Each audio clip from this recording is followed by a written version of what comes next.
What's going on, everybody? Am I coming through? I'm coming through to you. Here, we don't need that on. There we go.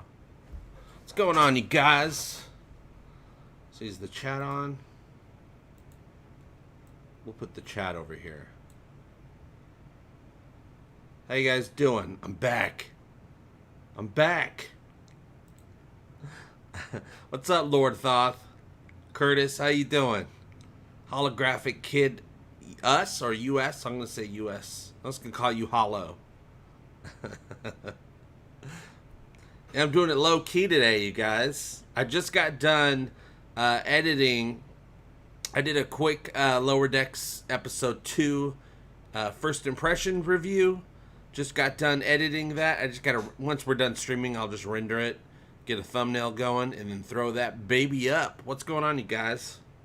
Yeah, low key's the best key. Yeah, I'm like, I was like, I don't need to do the intro and stuff today.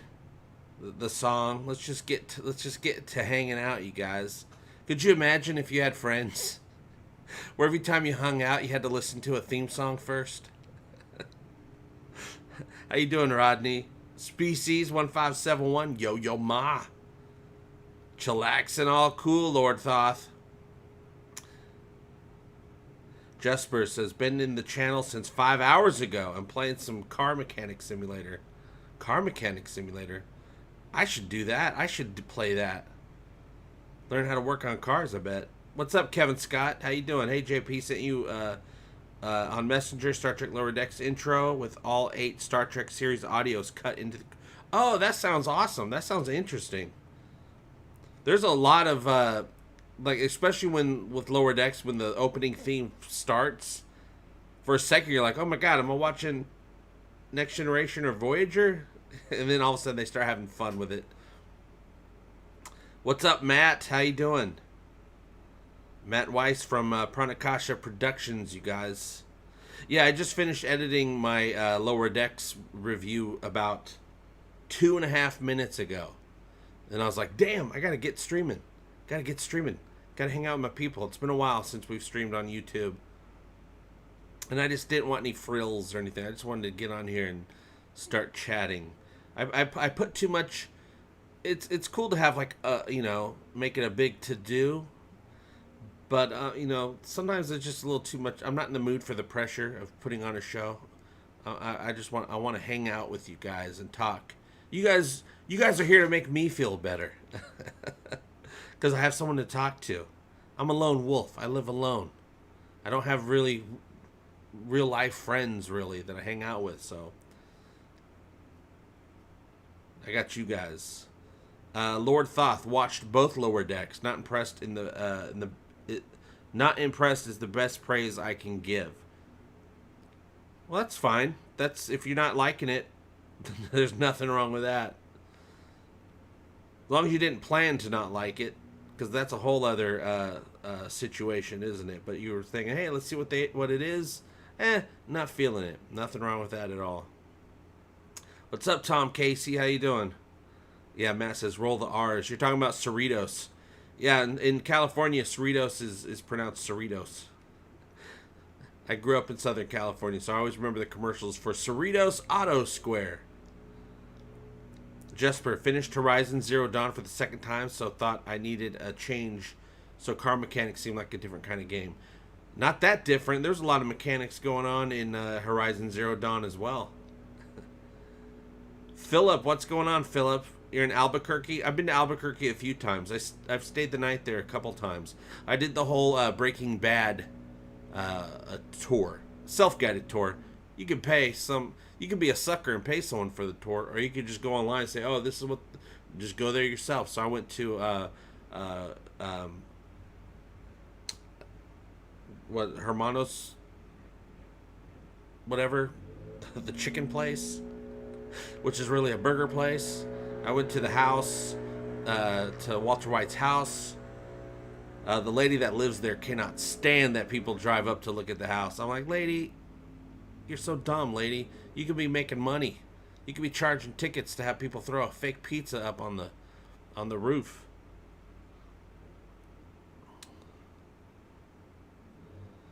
No goss on the what's up, Lone Puppy? No goss on the next episode of Planetary Step, except for that it's in the works. All 8 episodes are planned out. They all have titles. They've already started filming. Well, the second episode, but actually it's not the second episode. It's going to be the new first episode. That first episode of a Planetary Step that came out a couple months ago. That's at my suggestion. I said, hey, you should just make that like be a pilot one-off thing, kind of like a prequel type thing, and have the actual show start with this next episode. Because the next episodes now they got uniforms, they got a little bit of sets, they have effects, and they have graphics and stuff like that moving forward. So I'm like, yeah, have the first episode be a proof of concept that you can actually reuse some of that footage for flashback, whatever, if you need to, and then move on with the rest of the story, which I won't spoil. A lot of crazy stuff is happening, and I think there's a possibility that there might be a spin-off at some point, but we'll have to wait and see. Hey, Tom Casey, I don't have any sound drops right now, you guys. I have a new computer, which Tom Casey is now helping me pay back. Just do my part to support. Love your reviews. Thank you, Tom Casey. I'm using a new computer right now. I finally got a new computer. A computer, by the way, that allows me a lot of those things that I would complain about not being able to do because my computer sucked. I can do those things now. So I can play the Orville interactive fan experience and stream it at the same time. I haven't done it yet. I got to hook my PlayStation back up for the Twitch streams because I do want to get back to some Last of Us 2 play. I'm not done with that yet. Well, I'm done personally, but I'm not done playing it online. Want to show you guys some of the different levels and stuff like that. But yeah, my friend Patricia, who I work with now, she advanced me the money to buy this computer. Advanced me the money. Didn't give me the money, nor would I expect her to. Advanced me the money, so I'm in the process of paying her back. Right now I'm paying her back with work hours, editing videos and stuff like that. But that means editing and stuff for her. I'm not making money. Because it's going towards the price of the computer. I'm like, oh my god, I got the computer, but I'm not going to have the money that I need. So thank you very much for the super chats and the support, you guys. But yeah, new computer. I don't have it all set up yet. I got it set up to get editing and stuff done. But all the little bips and bops, the sound drops, things like that, don't have that today. So what I will do, Tom Casey, is I'll say, oh, wow, sweet emotion. That's for you. Corey, what's going on? Matt Weiss. Oh, okay. I was like, what's that blue color? Okay. Matt, thank you very much for helping support the channel. Matt Weiss helps support the channel a lot. I'm working with Matt with Pranakasha Productions for a fun Star Trek Orville crossover little fan series that we're doing together. I'm not wearing it right now because I was just editing a few minutes ago. I now have an Orville uniform, thanks to Matt Weiss. I also have really nice looking badge and bars, thanks to Eric Moran from Planetary Step. Together will get me captaining around the universe, you guys. Michael Cunningham, thank you very much. Here's my part for your new PC. Keep it up, JP. Thank you very much. The new goal right now, and you'll see this in my Lower Decks review that I'm going to put out right after, probably about 30 minutes. It'll probably take me 30 minutes to get it up after we're done streaming tonight. My Lower Decks review, you'll see kind of a new thing that I want to throw in, which is just get some videos done, JP. Get some damn videos done. Stop overthinking it. Stop trying to do for every video. I mean, you got to just put out videos sometimes where you just tell people what's going on in your head when you watch these shows and these movies and stuff like that. So especially right now when I'm doing so much editing right now for this side project with Patricia, I'm like, I gotta just put out videos. So you'll see that in my latest one. It's no frills. I'm the frill. I'm the ego, and you guys are the fun time if you watch it. Thank you very much, Michael. Lord Thoth, thank you very much for the super chat for the pewter and the liquor fund. Ooh, well, I have to apologize, Lord. I'm going to put it all towards the computer fun. I'm not drinking right now. Maybe a few months from now, maybe I'll have some drinks. But right now, I'm alcohol free because I'm trying to improve myself in every way possible in order to be better for you guys, in order to be able to keep my promises of taking over the world with Egotastic FunTime and fandom positivity with realism thrown in there. You know, not everything's roses with these things that we watch. You know, there might be some flower beds in there, but every once in a while you'll have a weed, and, you know, I'm there to say, hey, there's a little weed in this one, you guys. But the flowers are beautiful. Just got to pluck this weed out. Lone Puppy, thank you very much. Some New Zealand pennies for you. Thank you very much. 6 pence, none the richer. Watching Lower Decks Season 1, Episode 2, no spoilers. All right, no spoilers, says Numer. Yeah, I just watched it an hour ago, and then I instantly filmed my first impressions video. So yeah, I'm all up to date on the Lower Decks. On the cartoon. Now let me ask a question for those of you who've watched it, whether you like it or don't like it or whatever. It is the most Star Trek thing that CBS has put out so far. Is it not? I mean, when you look at it, you're like, man, I see Star Trek all over the damn place on this show. Whether you like it or not. you have to admit, wow. Whoa, that Klingon looks... I knew what that was because it actually looked like a Klingon. ABC, always be creating. That's right. Because you got to put out videos. You just got to put them out because there's always the next one you got to put out. So you got to get this one out so that you can start working on the next one, right? And when it comes to reviews of TV and movies, there's a time limit. So you can't spend 3 days thinking about Lower Decks to put out a review that people only cared about a couple days before, right? Do it. Really hope Sony starts releasing home some of their exclusives on PC after a period of time like they did with Horizon. I really would love to play Days Gone on PC. Oh yeah, I bet you Days Gone would be a great PC game. Especially some people have just crazy hardcore PCs that they'll get those add-ons that just make the game look like totally realistic. Days Gone would be a great game to get that patch or whatever add-on or whatever somebody creates for it. Yeah, you have a drink for me, Lord Thoth. Alcohol is dangerous to me right now for my motivation and getting out there and grabbing life by the tribbles. Matt Weiss, then they can just give us a key and we'll promise to turn off the lights when we're done. That's right. Yeah, now here's something that I'm going to do a video about it. I might record the video tonight because I need to get used to that too. Just record a video. Hey, you got something else to talk about? Record another damn video. JP, you lazy SOB. I just noticed this hour or so ago. I was looking on YouTube. CBS Today, and I don't know what this means for the for All Access as a streaming service, or maybe it's just regular promotion. It could be just be regular promotion.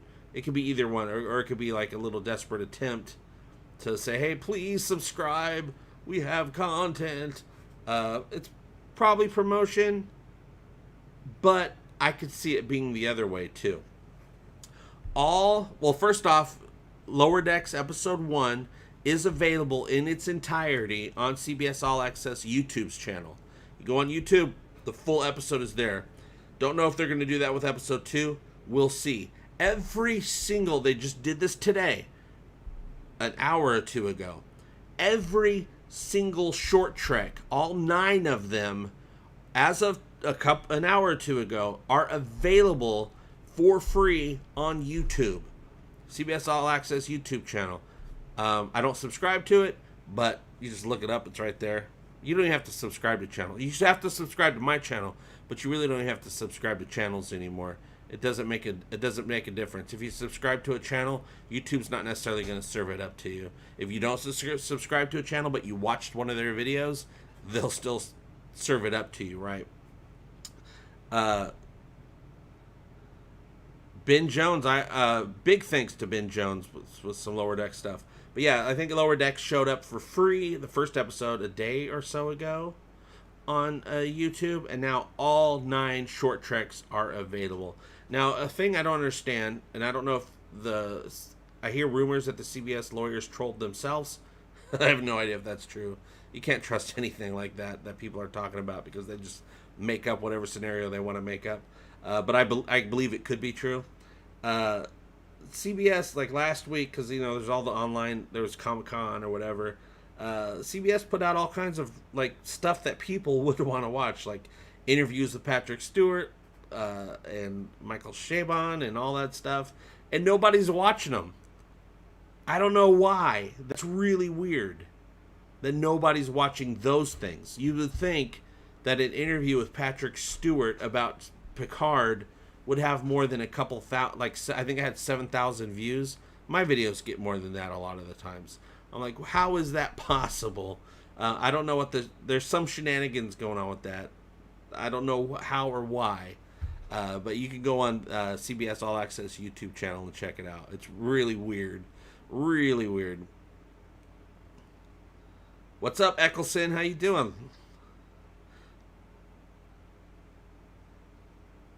And then Benjamin Jones says, Lower Decks proof that they still haven't cured ADHD in the 24th century.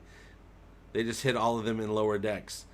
Yeah, well, most of us have some sort of ADHD now with because of our cell phones. Having our cell phones for a couple of years, we all have attention deficit disorder for the most part. We all have to get those dopamine hits some way, right? We've trained our brains to react and need the wrong thing. So another thing that I'm trying to do is have a little bit of a dopamine detox, so that I can retrain my brain to respond positively to distractions that don't hurt me, as or us, so that I can have a relationship with the phone again in a positive way, as opposed to letting it be a distraction. It's really hard. It's really hard for me to like sit down in the recliner, watch something, and not pick up my phone and check the same 3 social media sites over and over and over again. Oh, I check Facebook, nothing going on there. Let's check Instagram. Oh, it's been 5 seconds. Let me check Facebook again. Man, we're getting crazy with our technology, and I love technology, you guys. Glad it's no longer my stupid show. It really means the world to me. Yeah, you guys mean the world to me. Fans, not pans. Yeah.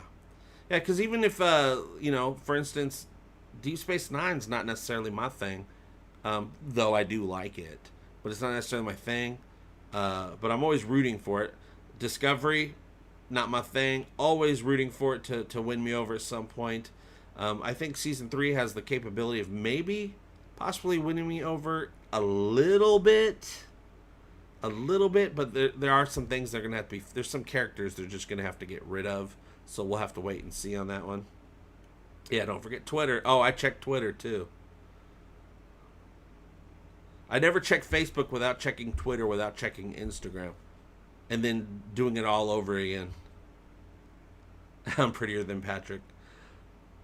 No, Patrick is amazing. I wish I looked like an 80-year-old man if it was Patrick Stewart.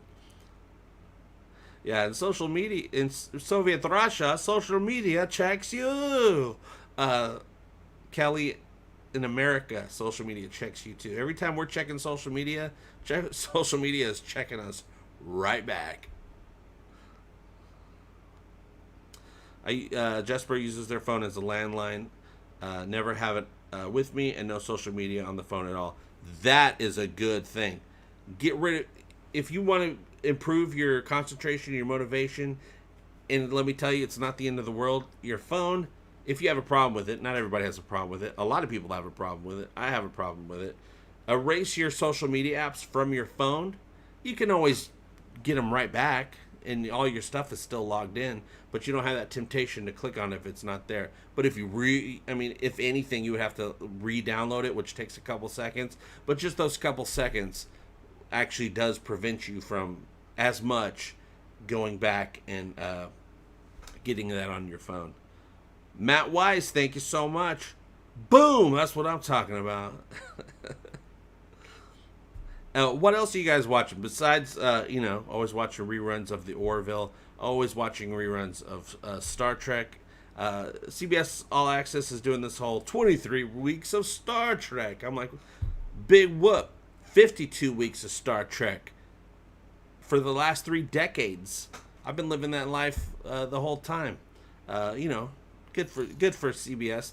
They've really put a lot of eggs into the Star Trek basket, which, if I cared about All Access, would worry me. That would worry me because they put a lot of eggs in that basket, and they just, I'm thinking as a business person, as a streaming service, man, they need more baskets with more types of different eggs. You need some ostrich eggs. You need some, I don't know, pigeon eggs, chicken eggs. You need some Mocklin eggs. You got to have a lot of different eggs if you're going to have a streaming service be successful. You can't have it all on Star Trek, especially if it's not really that successful of a new Star Trek universe yet. It may one day become. For sure. It totally could. I don't think it's there yet, and damn, those shows are expensive. So far, what I do like about Star Trek Lower Decks is it's nice to be in the Star Trek universe, but just for the purpose of having fun. There are some real lessons to learn so far that I can see, especially as we get further into the season. Some people lessons in there, but really, Star Trek all over the place. This kind of Star Trek I like, 90s Star Trek all over the place, but it's for the purpose of having fun. So it's nice to be able to, at the same time, experience something that's plastered with Star Trek, but also have a laugh. So even though it's not really the Star Trek type of Star Trek that I want, it's fine. It's good to have a Star Trek that knows Star Trek very well, but is also there just to make you laugh and think a little bit at sometimes, because there are real life things to think about going on with the show. Have not watched Umbrella Academy. It looks like it'd be something I absolutely adore. I'm such a huge fan of Doom Patrol. DC Universe has won me over so hard. Every DC Universe show that I have watched, I've just watched 3, is my jam. Stargirl, I thought it was going to be dumb. Damn, that show is my jam. Not as much as Doom Patrol, though. Doom Patrol is the height for me. That's the type of thing I like. And then I started watching Harley Quinn. Totally awesome. Got off on a rough start with me personally in the first 5 minutes of the first episode. I'm like, oh, you guys are trying too hard. But once they really got that out of the way, Harley Quinn has become a really great show as well. I'm all up to date. I got Stargirl season finale in my brain. I got Doom Patrol season finale in my brain. I am worried about Doom Patrol for season 3, which of course has not been renewed yet. But also what's going on with HBO Max. And when I'm going to in this HBO Max conversation, also I have something to say along the same lines about CBS All Access. HBO Max is taken on. Actually, I guess this is about DC Universe's app. It looks like DC Universe is either going to phase away or at least scale down quite a bit. It looks like they're selling off their shows. Doom Patrol, they sold off to HBO Max. Harley Quinn, they sold off. It's now available on HBO Max. Stargirl, they sold off to CW. And I'm sure the other shows, their other live-action shows are probably going to be going to HBO Max as well.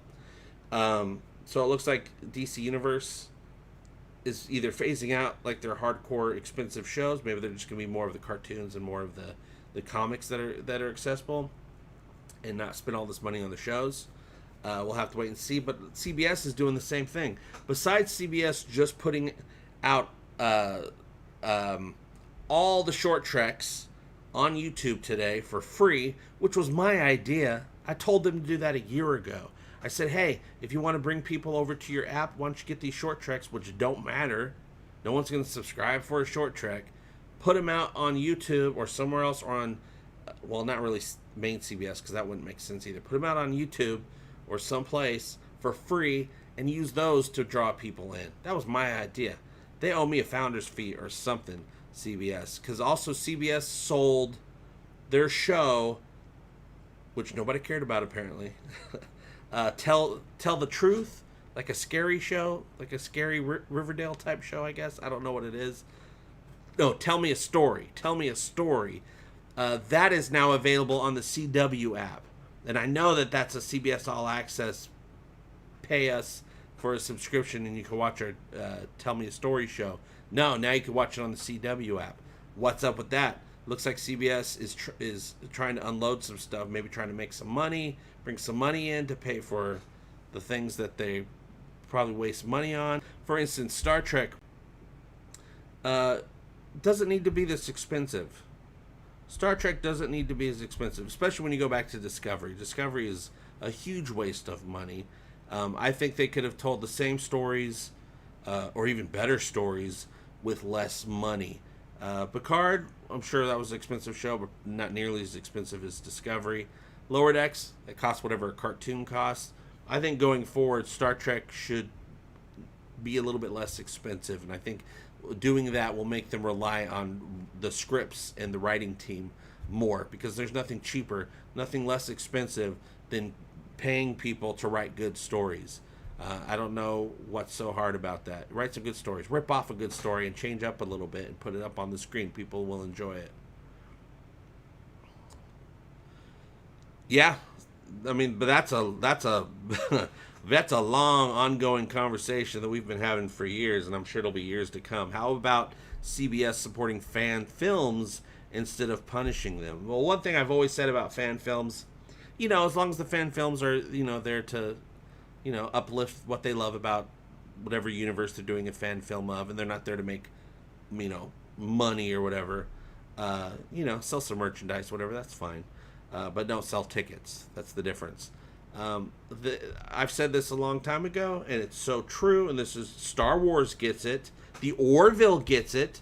Seth MacFarlane went and talked to Disney about fan films to say, hey, I'm cool with fan films. And Disney's like, okay, cool. If you're cool with fan films, we're cool with fan films. CBS, you would actually get more support and more advertising for your Star Trek if you uplift fan films. Uplifting a fan film takes the fan film audience and endears them to you. They're going to love you. They're going to subscribe. They're going to want to support you because you're the keepers of the torch right now. The holders of the torch. I don't know. There's a phrase out there that has a torch in it. I just didn't, it didn't come up into my brain, you guys. Lone Puppy, thank you so much for helping to support the channel, helping to support this new computer. I agree with your idea to have a category on CBS for fan films. Easy moneymaker. Yeah, that was another thing I said way back when, the whole Anas Abdeen thing was going on. And, of course, Axanar, all kinds of stuff like that. I was like, well, Anas isn't even doing a fan film. That's a whole other conversation. I don't even know why I brought him up. That's a whole CBS is doing stuff looking a little bit too much like tardigrades. The Axanar thing. You support fan films, CBS should put out a call. Hey fans, make a fan film. We'll put it on our app as content. That allows CBS to control the content, to make sure everything's on the up and up, but also they get to display it on a special category of fan films that lots of people are going to want to subscribe just to watch fan films. Lots of people love fan films. And they get traffic from that. They also get kudos from people for that. So lots of mistakes were made. And what I've been doing is what I've been interested in, and I've been following the last couple of years, is to see, because we know the mistakes that CBS has made. But I also see how they've been affected by learning about those mistakes they made. I see them learning things of how to overcome, how to expand their mind. Strange New Worlds. Unfortunately, it's going to take place in the Discovery, I assume. I don't see why it wouldn't take place in the Discovery universe, which is a different universe. But I don't think they would have come up with a Strange New Worlds type series, which is I think will be pretty damn good. We'll have to wait and see. But it sounds like it could be pretty damn good, and kind of it'll never make up for the first couple seasons of Discovery, but it can probably become it can rise from the ashes of the Discovery series, and be a phoenix, and rise up above all of it, because it's supposed to be classic format. It's supposed to be more episodic, more hopeful, that TOS style show, but looking pretty snazzy. And Spock is weird. I actually like Ethan as an actor. I think he'd actually be a pretty great Spock if they just let him be Spock. They haven't really let him be Spock this whole time, but I think if they let him be Spock, he'd probably be okay. I, for one, would just like not have Spock. Leonard Nimoy is Spock. No offense to Quinto. That's Kelvin Timeline. I can let that go because it's Kelvin Timeline. Well, you got to do something right. I would just like not have Spock anymore. Let's let him rest in peace. Let's celebrate what we know about Spock and all the adventures that we had. It's like your grandpa passing away, as your grandpa does at some point, and we all do at some point. But then somebody else fills in and plays your grandpa. Let's just let Grandpa pass away, and we will remember him fondly. But yeah, I think Ethan could do good. It's actually weird because Ethan in regular looking Spock costume with the short hair looks just like Gary Graham. It looks like a young Gary Graham, so that always throws me off as well. What's up, Just Joe? Jaloja. Yeah, I'm Nimoy only. And I used to be of the opinion that only Nimoy has done Vulcans correctly, but then I've seen lots of times Nimoy play Spock, and I'm like, Spock wouldn't act that way, or you're getting a little too smiley there, Nimoy. But then I thought about it, because also I love T'Pol. The first 2 seasons of Enterprise, I think T'Pol was an excellent Vulcan. I love Tuvok for the most part, but everyone else I'm like, nah, you guys aren't as Vulcan as you should be. But then I realized, being a Vulcan is a process. The life of a Vulcan is a journey. It's a struggle the entire time. You go through phases because you're always trying to suppress your emotions. The emotions are there, and they're extremely strong.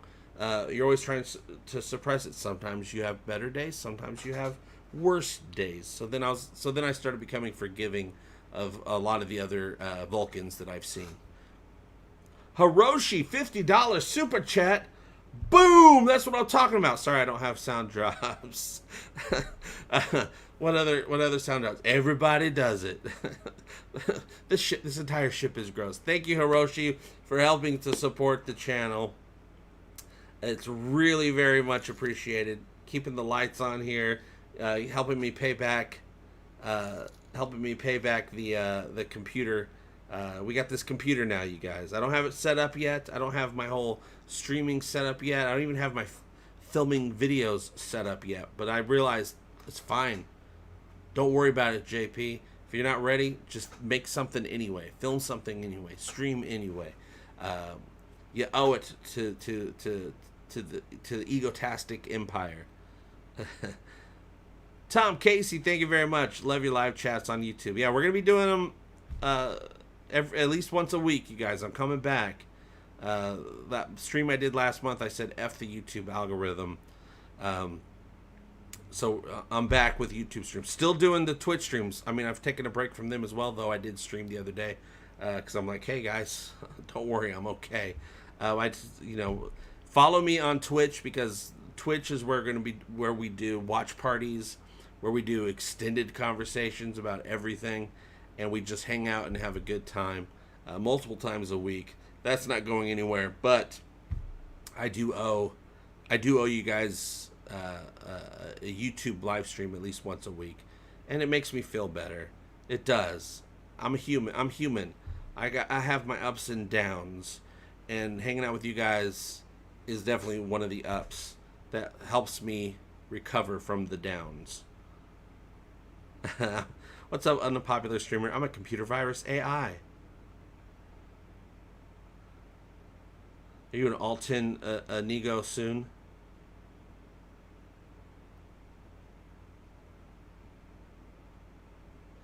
Oh yeah, no, I don't have any porn folders at all, Dex. That's what that's what the internet does. You just keep your porn on the internet now. No, it just has one big giant porn folder with giant porn in it. JP, since Seinfeld is in the Orville universe, I would love an episode where Jason Alexander reprises his role as George Costanza, who is simulator character, who the crew needs to help to save the ship. And yes, absolutely. I think it would be fine. Why not have Jerry in there as well? Why not have Gordon have a an eSIM program that's just Seinfeld? We know that the crew loves Seinfeld, and we actually have Jerry and well, hell, have all the characters. Well, maybe not Michael Richards, but you could. Why not? I'd be fine. I'd love to see him. You can have the entire cast of Seinfeld do a reunion on the Orville. That'd be absolutely amazing. Imagine the ratings on that.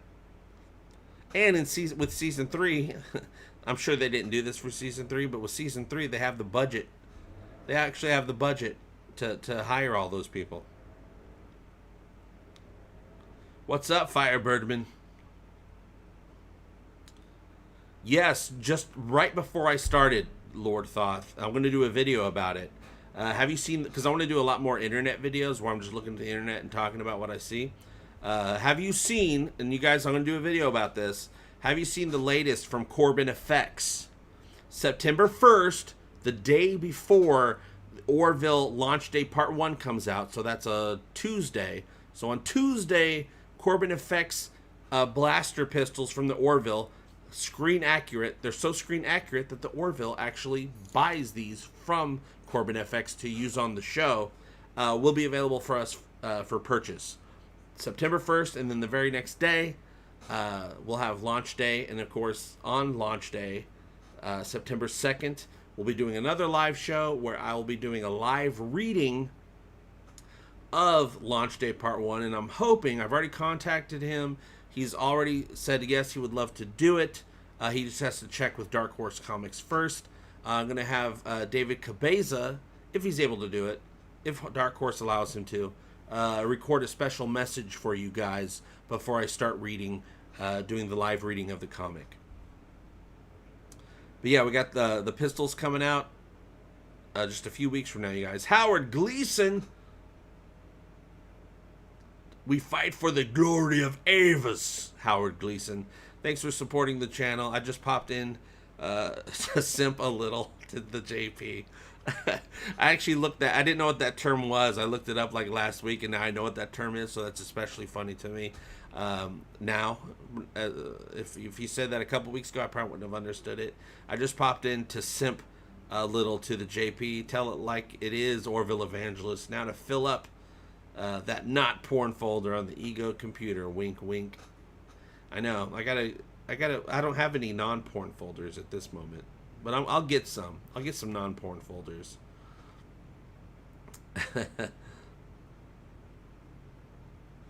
Oh yeah. Oh, that's other exciting news. Howard Gleason also says. Also need to say people like Star Wars. Actually, I'm going to go see Star Wars: The Empire Strikes Back at the AMC theater, because I'm going to go when they open up.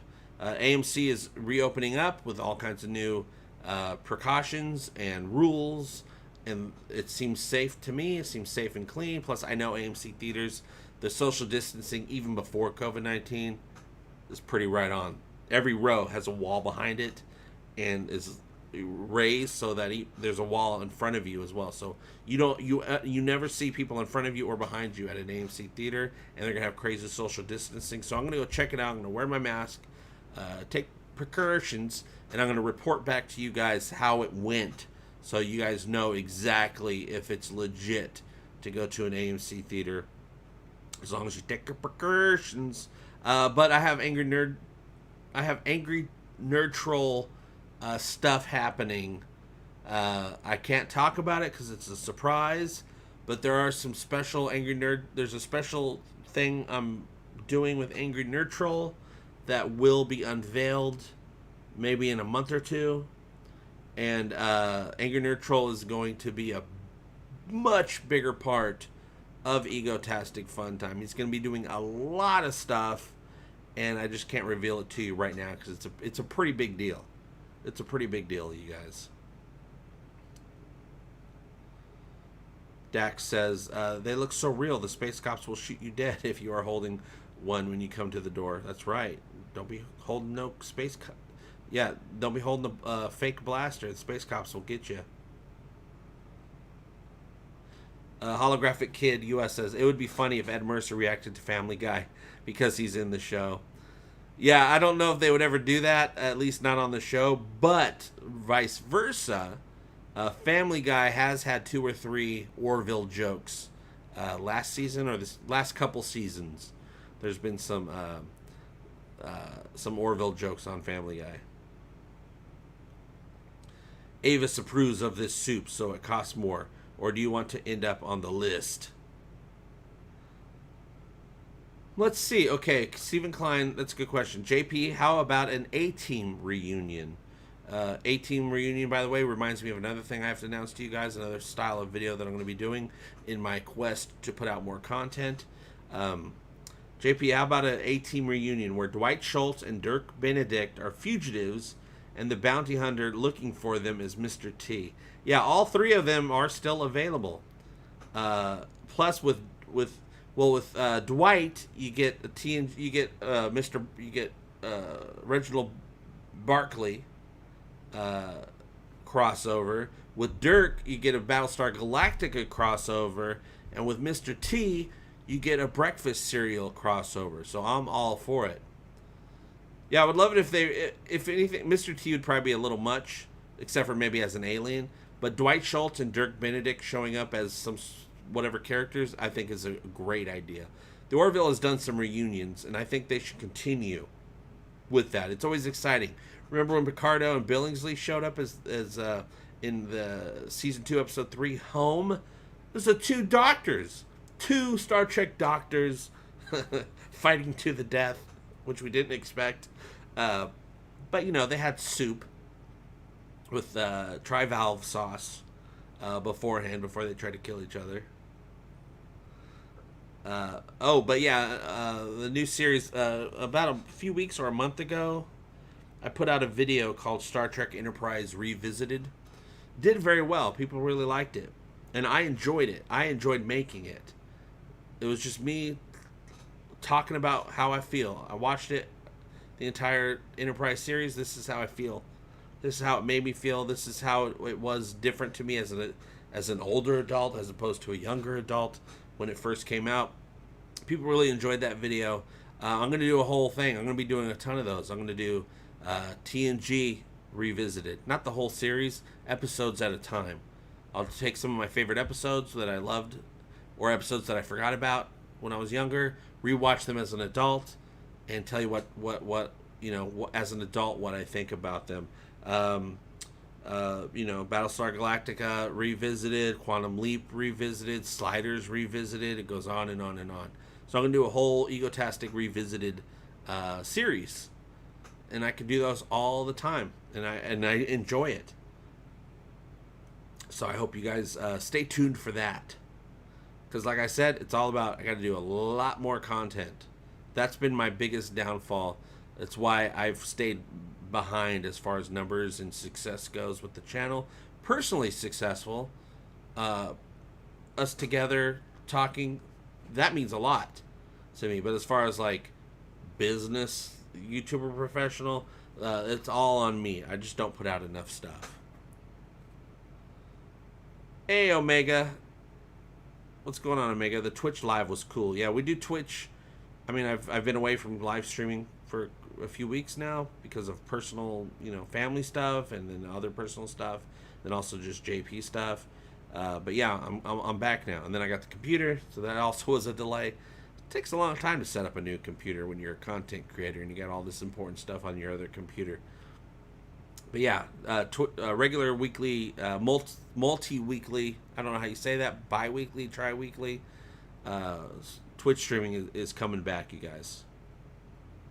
Two Doctors is your favorite Spin Doctor song? You mean Two Princes. Just go ahead now. Oh yeah, I've been doing that more often, talking about my feelings. Hey, Howard Gleason. Besides being a super chatter today, also just became an official channel member of Egotastic FunTime. Welcome to the Jaloja Squad, Howard. Now every time you type something, your name will be in green. It makes it easier for me to see. Scott Giles, how you doing? A clean AMC theater might be worth the price of admission, just to see it. I think it'll go well, but of course, don't quote me on that. I'm gonna go check it out for us. If you have an AMC theater near you, AMC theaters are the only theaters I do go to or will go to. I'm gonna go and I'm gonna check it out. I'm gonna report back to you guys what I thought, so you guys can make educated decisions on what you might want to do if you want to go see the movies. Go see a movie. A lot of movies are coming out, even at the end of August. September, a ton of movies, big movies are coming out. October and November, huge movies are coming out. I plan on seeing those movies, assuming that the situation is safe. That's very important to me. Otherwise, I'll just wait for however 3 or 4 years, however long it takes for the world to open back up. It won't be that long. But when it does open back up, it'll be able to stay opened up because of, being safe when we go out. Because that's going to be the new normal for a few years, I think. Hey, and then Howard Gleason just dropped another super chat. Thank you very much. A little more. Jaloja. Jaloja. Just jaloja'd my pants a little bit. Yeah, that's a thing. AMC is the best as far as like saving money as well. First off, the place is fancy and flush with VIP-ness. But yeah, they don't exist everywhere. I was very happy to learn that they have one here, and now it is exclusively the only theater I go to because I have AMC. I'm an AMC A-lister. I signed up on their website a couple of years ago, and it's been the best thing. I was like, let's see how this goes at first, but it turned out to be an amazing thing after all these years. $19.99 a month. You can see 3 movies a week. Any movie, anytime, any day. You can see 3 movies in a row. You can spread them out, and then every Friday you get re-upped again. Your account is full with your another 3 views. Plus you earn money back for snacks and whatever, and a lot of other great benefits. So I was like, $19.99. Most people spend more than that just to go see one movie. I could see 12 movies a month. So and it's very nice theater, recliners, Dolby Atmos. The new Dolby Atmos theaters there, IMAX, open bar. No, not open bar. Closed bar. You got to pay for your drinks. So yeah, I just do AMC, but I'm always sad when I hear people don't have it because other theaters' monthly subscriptions are all crap. AMC is the only good one. One of the benefits of being around for 100 years. Greatest American Hero, I think, could definitely be rebooted. People are looking for that comedy right now. Especially since the world sucks. It's not my opinion. It just does. The world sucks. And usually when the world sucks, entertainment goes the other way and starts putting out stuff that makes people feel good. Like in World War II, the world sucked. So that's why all the movies were musicals. Usually lighthearted musicals in many ways. And that's a direct result from the world sucking. So now the world's sucking, so people are going to want more things that make them feel good. Uplifting, comedy, goofy, action, stuff like that. So I look forward to a lot of that stuff. Things that were, franchises that were typically a little bit more dramatic, I think will, going forward, at least for a little while, will be a little bit lighter, a little bit more comedic. Like Marvel movies, hardcore stuff's happening, but they put comedy in there. They've always been very good at that. DC is starting to go that route, whereas they used to take themselves too seriously. Now they're trying to have a little bit more fun, which I think is a great idea. So what were we talking about? Oh yeah, AMC. Sign up if you have an AMC near you. What's up, Q Reality? How you doing? Keeping the lights on. Q Reality just dropped $10. Thank you very much, Q Reality. Keeping the lights on, helping me pay back the computer. The faster I pay back the computer, the faster I can earn money for my work hours, as opposed to just paying back the computer. Matt Weiss dropping that 199 again. Jaloja. Yeah, that I haven't looked into it. I saw a thumbnail. Somebody posted it. I didn't click on it because I'm like, I ain't got no time for that. But Archmage says, meanwhile, they're rebooting Fresh Prince as a gritty drama instead of a comedy. Poor timing. Yeah, probably because they started working on it before there was the COVID-19. So yeah, poor timing. But also, who the hell wants a Fresh Prince gritty drama? Unless it's just a show that happens to be called Fresh Prince for some reason. But also, is that true, or is it just a joke? Because, people will put up joke videos like, I don't know. But, the happy-go-lucky Shining trailer. I have to click it and see what's up with that. Rob Crawford, what's going on, Rob? Boom, that's what I'm talking about. Hey, JP, I didn't get an email that you'd be doing a live chat. Luckily, I found you. News on that. YouTube news, Rob Crawford. I don't know if it...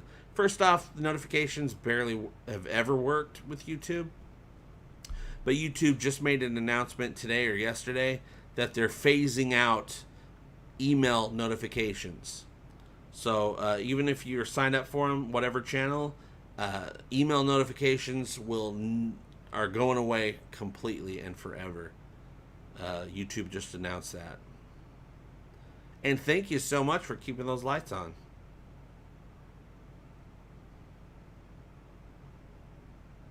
All right, Archimage Frey says, Will Smith and Morgan Cooper are teaming up to adapt the latter's dramatic reimagining of the former beloved NBC comedy, The Fresh Prince of Bel-Air.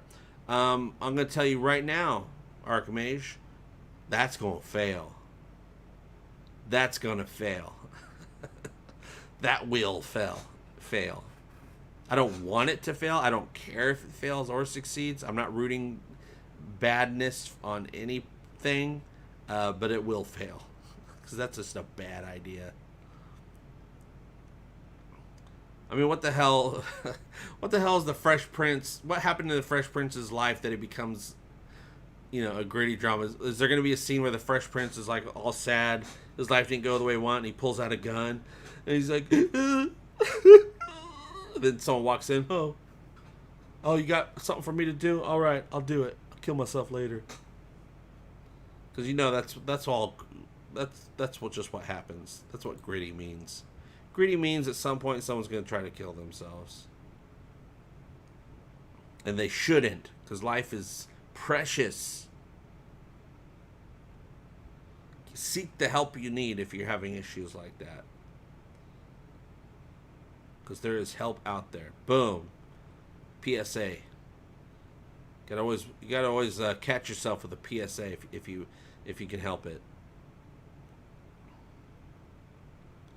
Oh, Lord.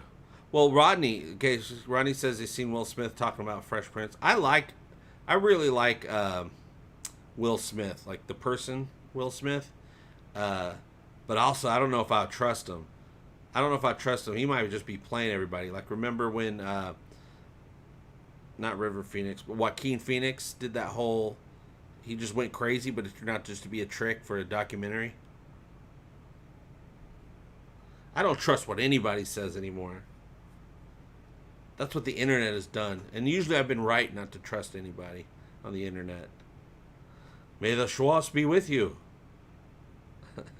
Hey, Daniel, how you doing? Fresher Prince plus Gemini Man. Yeah, Gemini Man. I appreciated the idea of Gemini Man, but just seeing the trailer, I was like, I have no interest in seeing it. I appreciated it.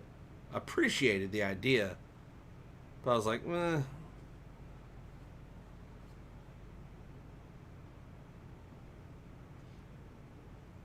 Yeah, it's like, what if Will Smith and DJ Jazzy Jeff are just like mortal enemies in the new show?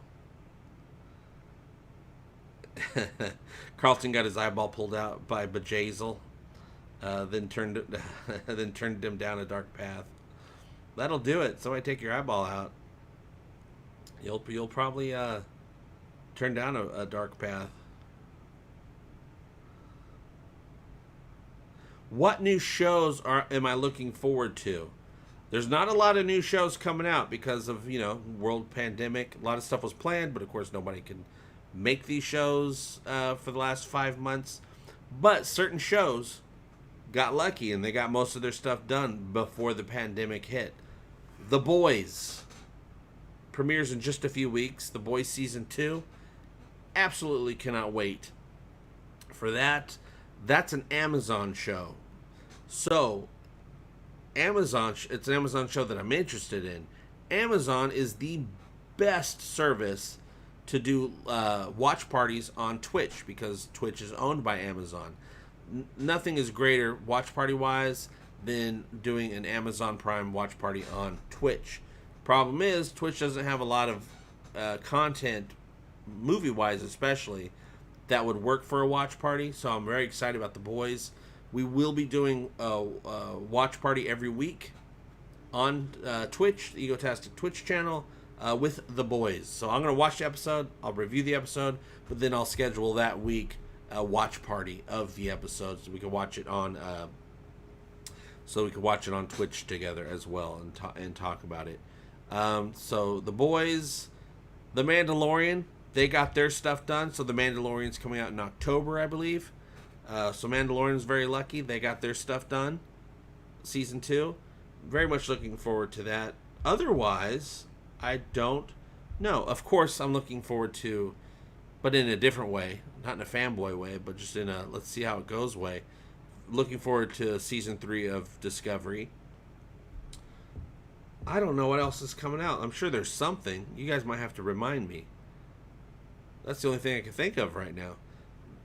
What I was even more looking forward to was all the shows that would have come out, but are not. I'm a huge fan of the NBC fall season, and I don't think we're getting any of that stuff. Who knows when regular fall TV's coming back. But yeah, The Boys, absolutely looking forward to that. I'm looking forward to all the movies that were pushed back coming out. If the AMC thing works out, and I'll let you guys know, I'm going to be watching a lot of movies. Oh yeah, Witcher. I don't even know if they started filming that yet. Have they? But yeah, we got Mando too. Daniels and Scott Bakula should pop up at the end of Orville and look at Mercer. Rivers, is that you? Oh boy, we really screwed up this time. Cut to black. Yeah, I was. That might be my main person I want a cameo from on the Orville. Scott Bakula. Everybody says Patrick Stewart. I love Patrick Stewart, but I'm over the idea. We've been throwing that idea around for years now, because there was also a fake rumor that came out when the Orville first started, and so I'm over the idea, even though I'd love it. But yeah, I think my number one is Scott Bakula. Number 2, probably Jeffrey Combs. I don't know what they'd have Jeffrey Combs play, but you know it's going to be an amazing character. If they're going to have Jeffrey Combs play anything, they're going to have a damn good character for him to play.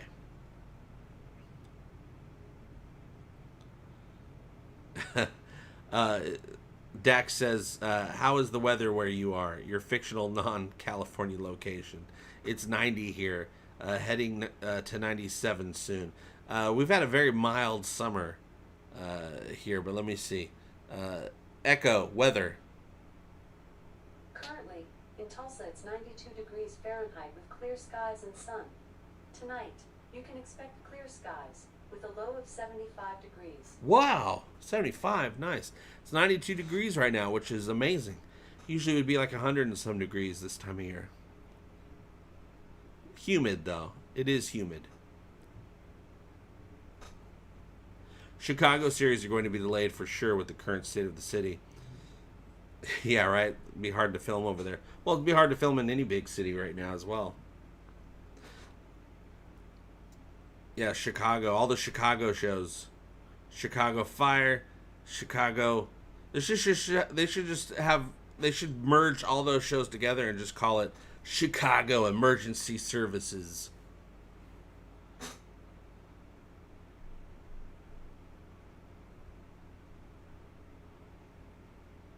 No, no, no, no, no. Definitely Scott Bakula. That's right. They could easily film a new season of Last Man on Earth. Just get the few cast members and quarantine them in a nice location and shoot a season. Yeah, they could because it's small. I mean, it does take a lot of people behind the camera to make a show, so it kind of gets tough. Go play with cameras, Rodney. We'll see you later. Now, Last Man on Earth, we're never going to see it. It did not get saved. It is officially canceled. But I do have. Remember, they had that huge cliffhanger at the end of season 3, where all those people came out of that bunker and they're all wearing masks.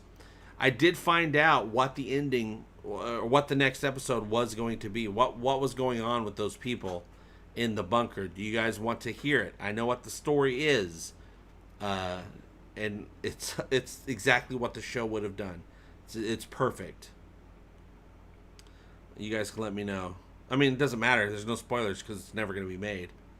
So yeah, you guys want to know? Oh, 102 North California today. Yuck. I'm glad I moved out of California. Weather sucks over there. So what was going to happen? They had that cliffhanger. Our Tandy and the rest of the crew. They show up to that place, and all those people come out out of the bunker. What was going to happen when we caught up with them in season 4 was all the people. Turns out they're very nice, and they all had they're all nice. They're great people. They're living in the bunker to stay safe from the virus that killed everybody, and they wear masks. And they don't go. They wear masks because they went up on the top side. What happens is our people, Tandy and them, join them a little bit. They all get sick, and the entire bunker of people die. Because Tandy and the crew, who are immune but still carry the disease, infected all of them, and they all die. And so then Tandy and the crew have to move on and do something else, which is great. That's exactly how that show would have done it. Would have been hilarious. Yeah, so we meet the people, they're nice, and they all die because they met Tandy and them. It's just so perfect for that show. Hey Christina, how you doing? I'm doing well now that you guys are here. I have my ups and downs, as we all do, especially during these tough times. I'm a lone wolf, so I'm alone all the time. So now there's actually no, I've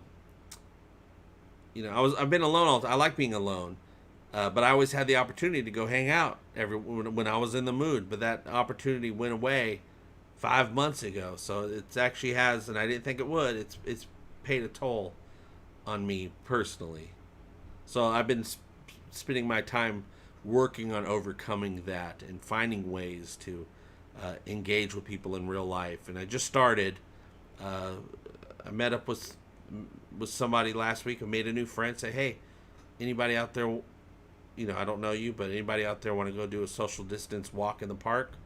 Someone said, yeah. So went and did that. Going to do it again. I'm reaching out to people in, my Facebook friends, which are just Facebook friends that we pretend are our real friends, and saying, hey, anybody want to do a Zoom? Anybody want to Zoom? So I got a Zoom thing with a couple of people from my friends list that we're going to do next week. Going to eat some tacos. I'm excited for that. It's just nice to have face-to-face conversations with people, even though it's not really face-to-face, but hey, what you going to do? Yeah, Will Forte was born to be an alien.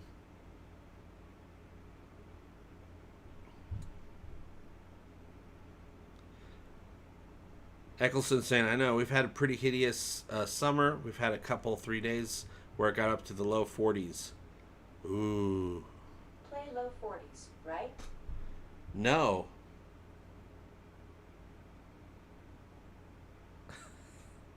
My Alexa said, play low 40s? I'm like, I don't even know what that is. I should have said yes. Sorry, I don't know that. Echo, stop.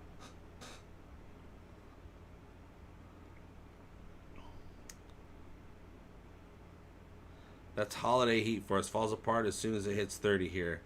No egotastic car time in that heat. No, what I wanted to do today with Star Trek Lower Decks is I wanted to do a car time video. Last week's episode, it was a little warm, but it wasn't so bad. I was able to do a car time video because I really enjoy doing car time videos, and for some reason, a lot of you guys like them, which really surprises me. And because it's just me going into a car and talking about a thing, and I like doing it though. It's the less pressure for me. I just go out there and I just say what I feel. Right, I'm trying to get used to doing that in other places besides my car. But yeah, it was just way too hot. I couldn't do a car time video today. But once the weather, a month or two from now, once the weather gets livable again, I plan on doing a lot more car time videos.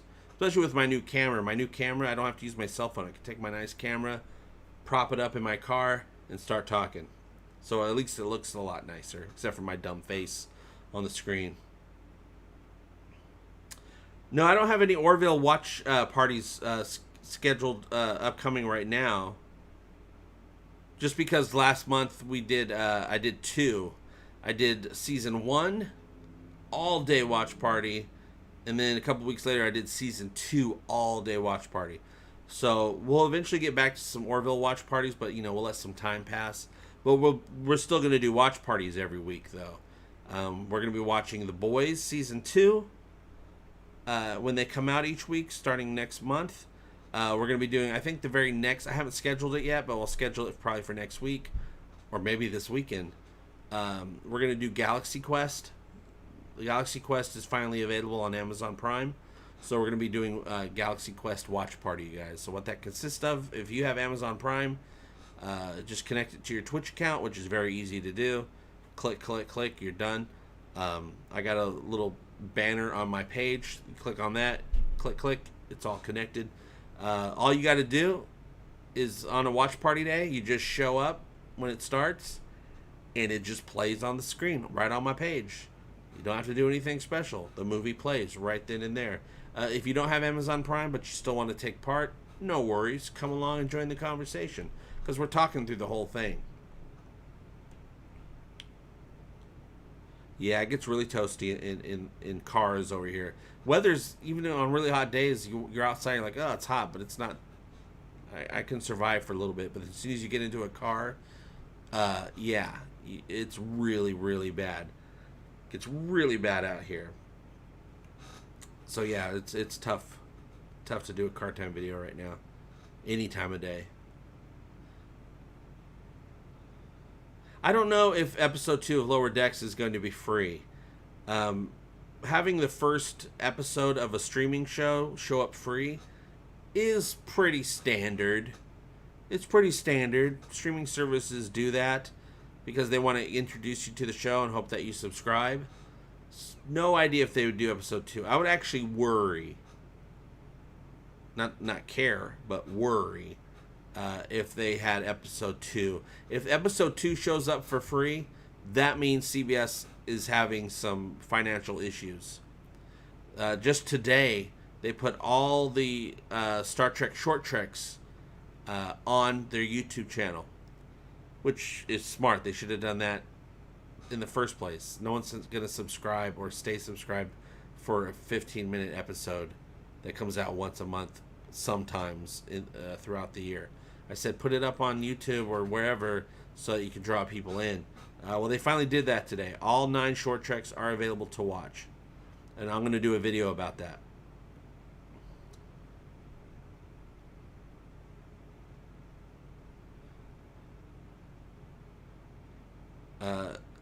Yeah, Dom Ost, who played Ralph the Mouth on Happy Days, said should play Gordon's dad. Yeah, I think we've talked about that before. Yeah, he would be good. He would be good. He could do that whole Jersey thing because Gordon is from New Jersey. He could do the whole Jersey thing. I think that is a really damn good pick, Steven. I think if we ever get introduced to Gordon's parents or his dad, yeah, Don is the number one choice. They should not do anything. They should not pick anybody else. Ryan Linder says, will you do a sponsorship? I don't know what you mean by that, Ryan. Well, I have had sponsors before. Every once in a while I'll have like somebody say, hey, I wrote a sci-fi book. Here's some money.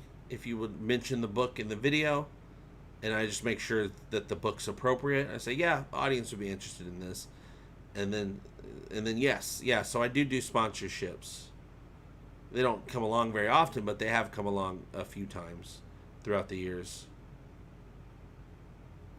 Yeah, Galaxy Quest is absolutely amazing. We're supposed to be getting the Paul Scheer Galaxy Quest television series with Amazon. I don't know what the news is on that, but I'm very much looking forward to it.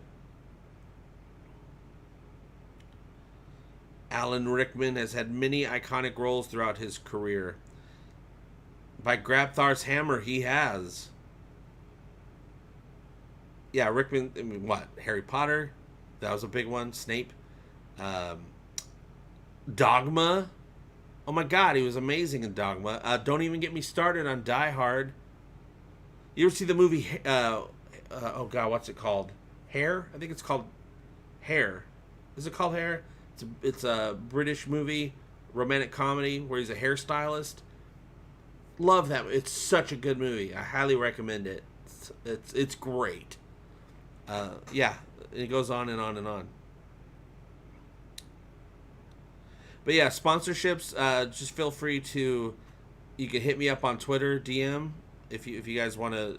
If you have something you want to promote that would work, that coincides with the Egotastic FunTime viewers, sci-fi.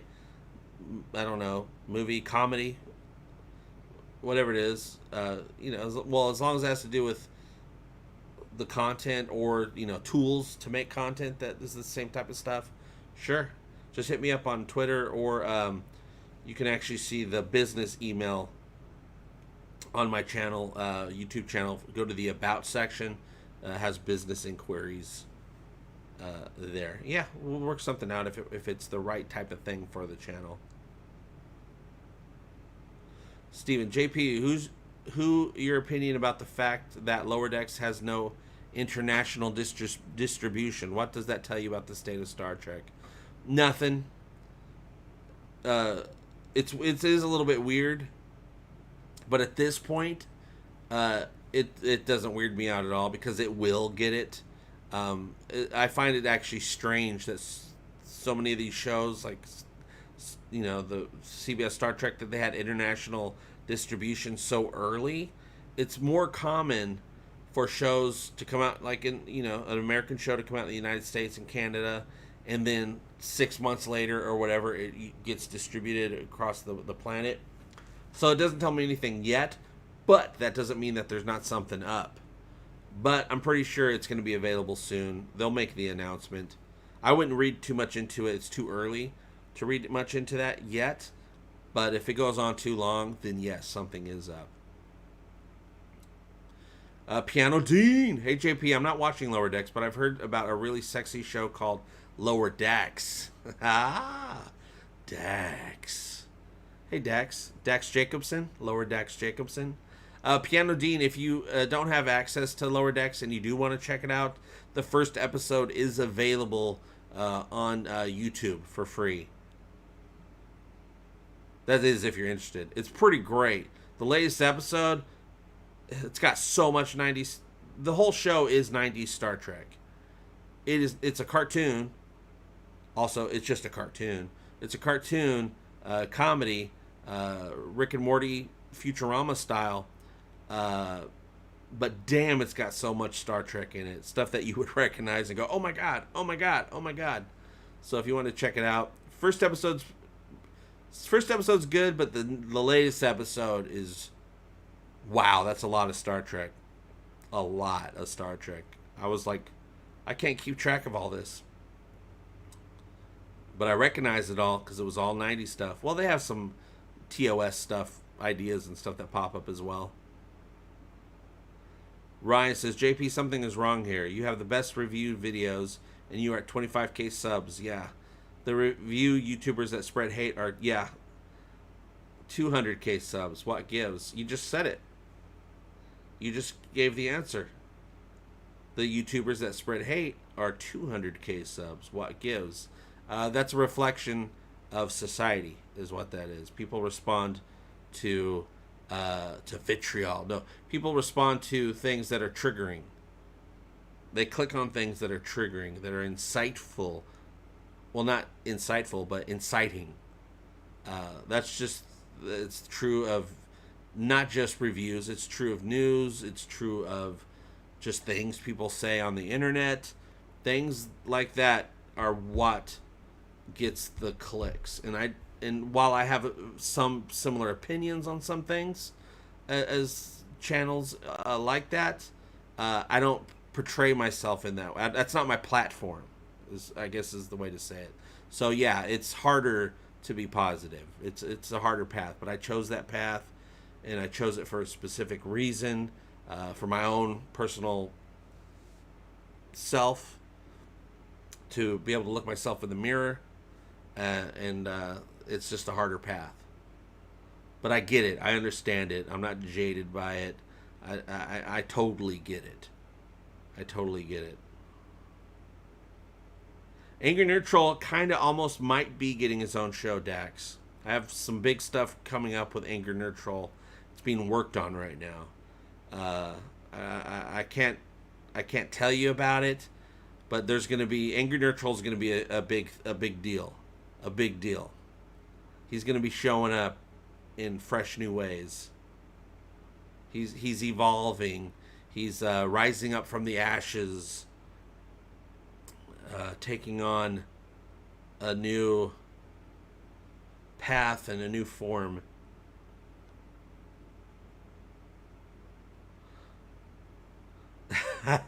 Will the Galaxy Quest TV show have Sigourney Weaver in it? I have no details on the show, except for the fact that my brain is horny for it.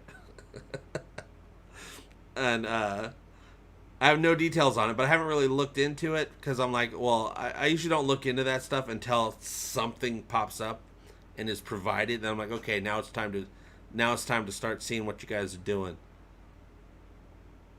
Once they serve up something, trailer, piece of news. Otherwise, I just wait because at this early on, most of the stuff that you can learn about a show is just stuff people make up or assume, and they just say that's what it is, or they come up with judgments. And I'm like, no, I'm gonna wait till I have something to look at or hear about, and then I'll make up my own judgments because I owe that to you guys to take on everything fresh.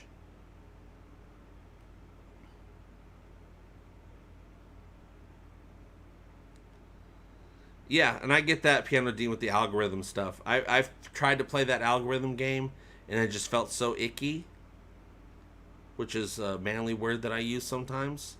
That's why I said F the algorithm. The algorithm for this type of stuff, not if you're putting out videos about how to do YouTube or, I don't know, tires or whatever. For this type of stuff, which is a little bit more emotional investment into things or positive and negative views on things, yeah, I decided to F the algorithm because it would only hurt me as a person. So I was like, yeah, I'm hungry, I'm not thirsty, which is a big difference. But yeah, I totally get it. I've considered all that stuff too. It's just not my way. But I understand it. I understand there's different strokes for different folks and different paths for different people. And, you know, people do what they got to do. But hopefully as a society we're able to take that stuff in with the right in the right way and not let our minds be affected or skewed by someone else giving their opinion. Unless, of course, that you share the same opinion, which is also totally cool, totally possible. I don't watch reviews of anything. Nothing that I talk about. Like, you know, sci-fi and superheroes and all that stuff. I don't watch anybody's reviews, good or bad. There's positive channels, there's negative channels, there's in-between channels that say, hey, I like this, I didn't like that, but this was cool, but I didn't care for that. I don't watch any of it because it will affect my opinion or give me a preconceived notion. And I want to come at everything with just what I experienced, just what I thought, just what I liked and what I didn't like. Hey, what's up, Twinson? What up, JP? Hey, Mom, I'm on YouTube. Twinson's here, everybody. JP, if you mask up, you can record once and then voice over two different shows, one happy and one mean. Well, Angry Nerd Troll, like I said, Angry Nerd Troll's coming out, you guys. And we know how Angry Nerd Troll is. But of course, Angry Nerd Troll's a little bit ironic. So, yeah, we're going to be doing some Angry Nerd Troll stuff, which we'll get into a little bit of that stuff. Blow dry. That's it, Eccleston. I knew hair wasn't right. It didn't feel right. Kept making me think of Ricky Lake. JP, which is Hairspray. So the movie with Alan Rickman, it's a great movie. Funny. Very, like a British comedy, like, how British comedies were back in the early 2000s and late 90s. Blow dry. Highly recommended if you haven't seen it. Hell, I want to go watch it right now. The first live stream back is great, Lord Thoth, because also I'm doing something a little bit different, something I've been wanting to do for a long time as I've discovered more about myself, especially in the last few weeks, the last month. I want to be more sincere, more real, more, just really getting into how I feel about, life and movies and TV shows, and just be real with you guys, because you guys are real with me, and less of a show and more of a personal experience. So it's been great. I just went live and here we are talking.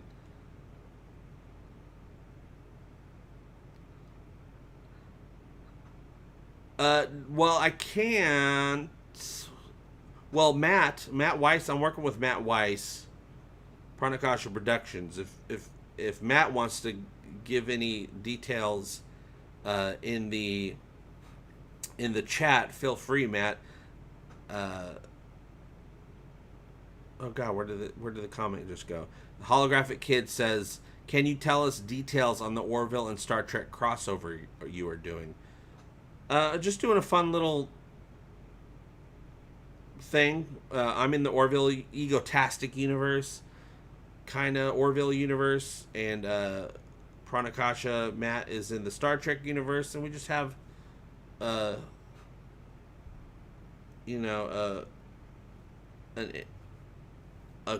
crazy thing happen, a little short film thing happen. It's gonna be a few episodes. It's very surreal. Oh yes, Angry Nerd Troll has hair. Dax says, "Will Angry Nerd Troll have hair and not have a hat on all the time like you?" No, it just has hair. Also, don't have glasses on it. Could work like Superman. Well, I'm not Angry Nerd Troll, if that's what you're referring to. No, it's gonna be better than that. Yeah, Angry Nerd Troll is Angry Nerd Troll. He's got his watch, he's got his shirt, he's got hair, got his little mustache.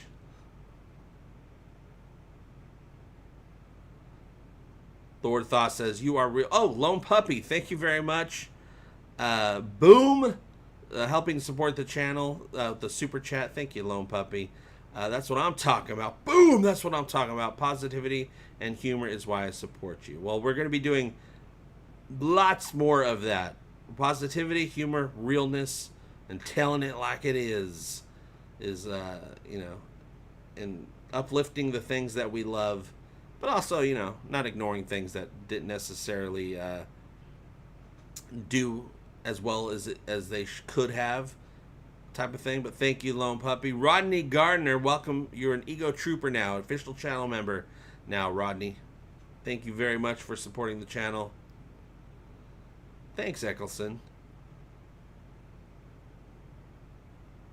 Demetrios says, that name Demetrios has come up in something I watched recently. Anyway, Demetrios, must be very annoying having to limit yourself and not watch other reviewers. Nah, I love it. It's actually improved my mood.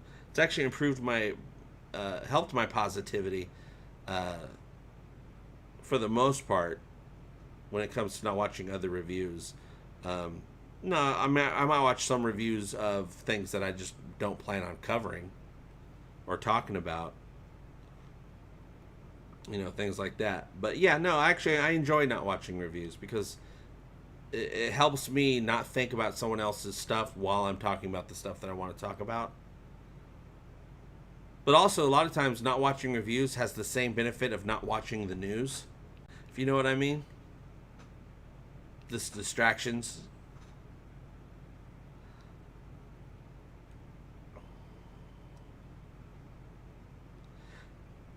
JP, are you going to do another Orville fan film? Well, I'm still working with Eric Moran of the Orville fan series, A Planetary Step, which is going to be premiering their first real episode sooner than later. I know they've already done filming and stuff like that.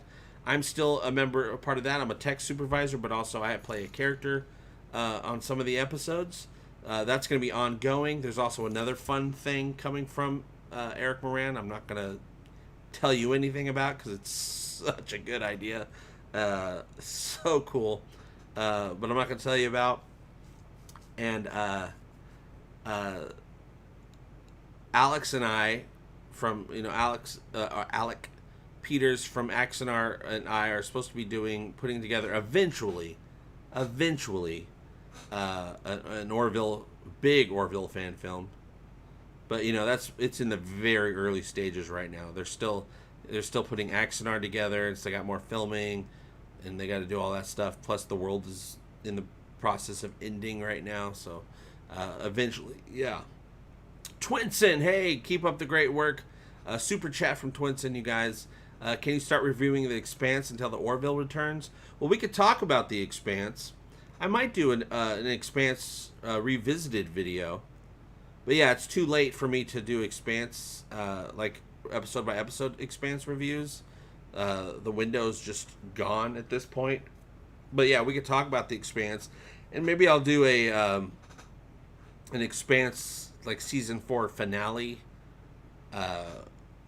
car time style review of that. Because I did love it. I loved it. I loved season 4 of The Expanse. Such a different show, but in a good way. And I actually preferred kind of just being a little bit more grounded, literally, on a planet. It was really nice. Rob Crawford, thank you very much for supporting the channel again today. Thank you very much, Rob Crawford. Thank you. Rob Crawford's super chat says thank you, but no, I'm thanking you, Rob Crawford.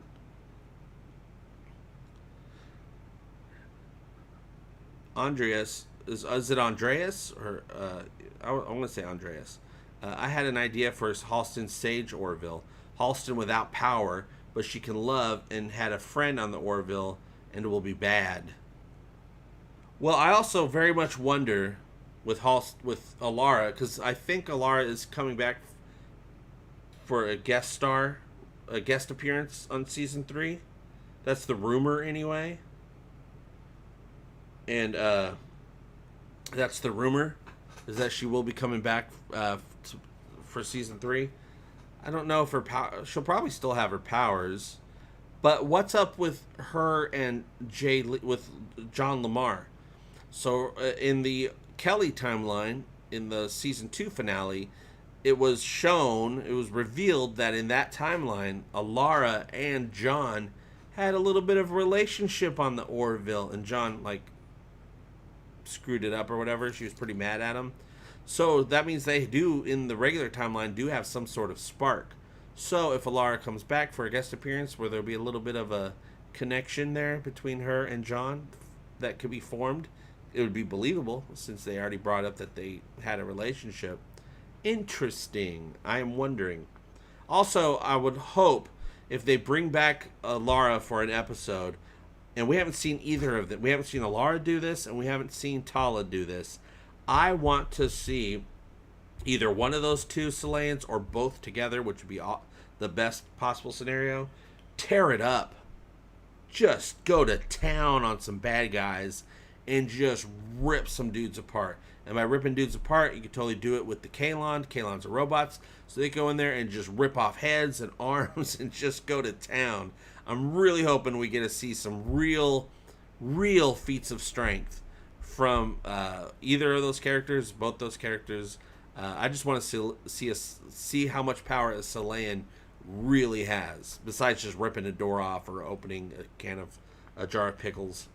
Hey, Geolog just supported the channel, super chat. Thank you very much, helping me pay back what I owe on this computer. What's up, gang? What's up, Geolog? It's good to see you. Brian Dawkins. What's up, Brian, we're gonna, once I get it all set up and we get back to when I get Twitch set up again, I want to get some Last of Us 2 going. I want to show you some certain levels. Definitely got to do the finale. Oh, Brian, man, the finale of Last of Us 2 was so hard. There were so many enemies. So many Metal Gear Solid, being sneaky and sniping and all that stuff.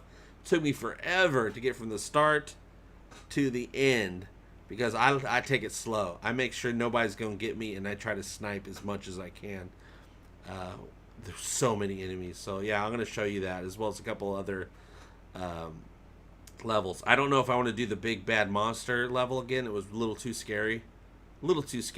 But maybe we'll do it if you're there to hold my hand. Ooh, what if Alara turns up with a child? Well, she had a few boyfriends along the way, but I'm pretty sure you could just take a little. They probably have like little mints that are birth control mints in the future, so I don't know. If she had a kid, she would definitely have it because she chose to have it. But also, part of her thing is, I'm sure Aunt Saleya, she probably wouldn't mind finding a relationship on her home world, right? So maybe she shows up pregnant with some Saleyan dude's Derulio goo in her belly. I don't know.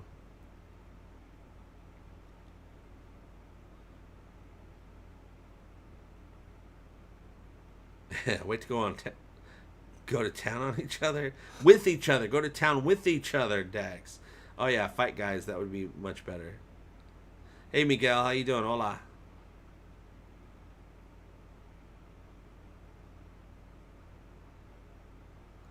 They should cast Father John Misty and his wife as space hippies. Willis, Jaloja, and Shabbat Shalom, my friend. You too, Willis. Thank you. Malara.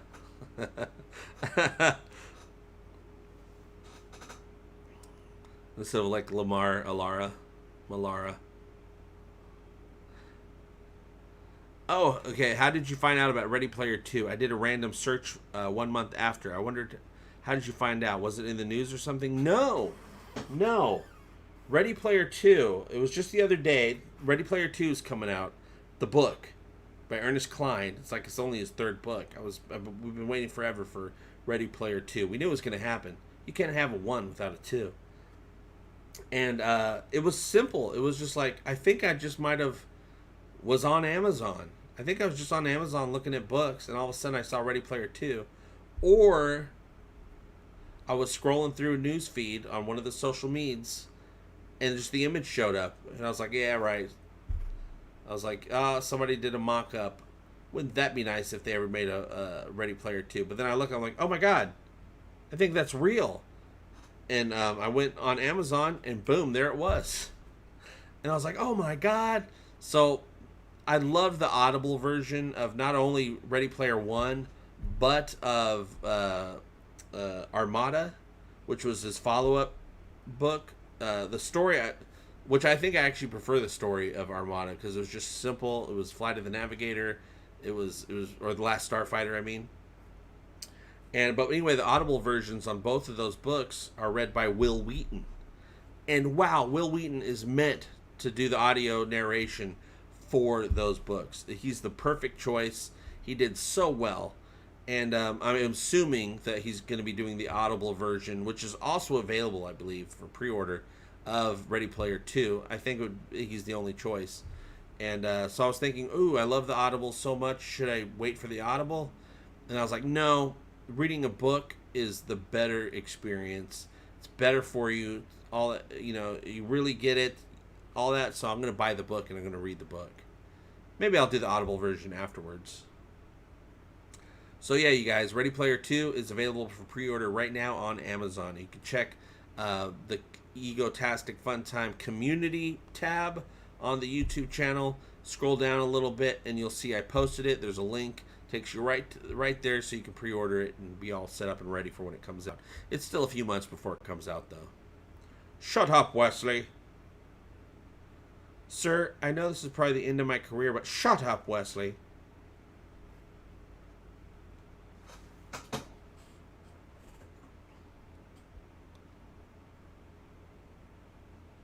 Ryan says, what software are you using to stream? I'm using Vanilla OBS. But Vanilla OBS is integrated with Stream Elements now. So even Vanilla OBS is pretty damn great. So yeah, I use just go to obs.com or wherever it is and download it. It's great. I love it.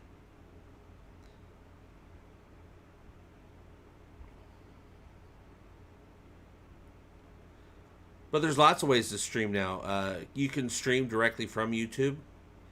You can't do all this fancy stuff. You can. Twitch has its own streaming platform now, or program. Just download it from Twitch. It's great, but I've learned all these things over the last couple of years with streaming. How to do fancy things and drops and stuff on the screen, and prompts show up on the screen when people do things like super chats and other types of things. If somebody bought one of my merchandising products, some Egotastic shirts or whatever, it would pop up right on the screen. Things like that.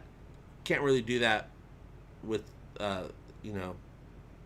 regular streaming platforms, but OBS, you can get OBS Streamlabs, OBS Vanilla, OBS Stream Elements. Awesome.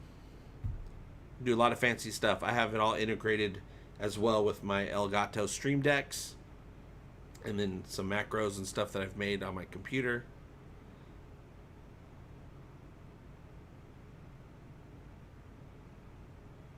Trying to see how far we've come.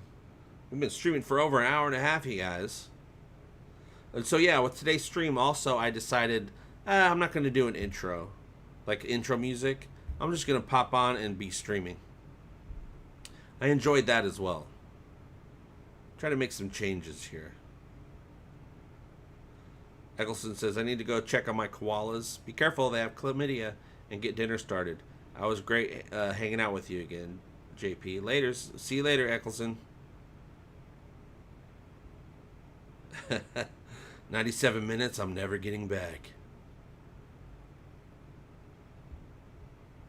But yeah, finding out about Ready Player 2, nothing special. I was just scrolling on either Amazon or Facebook or something, and it just popped up.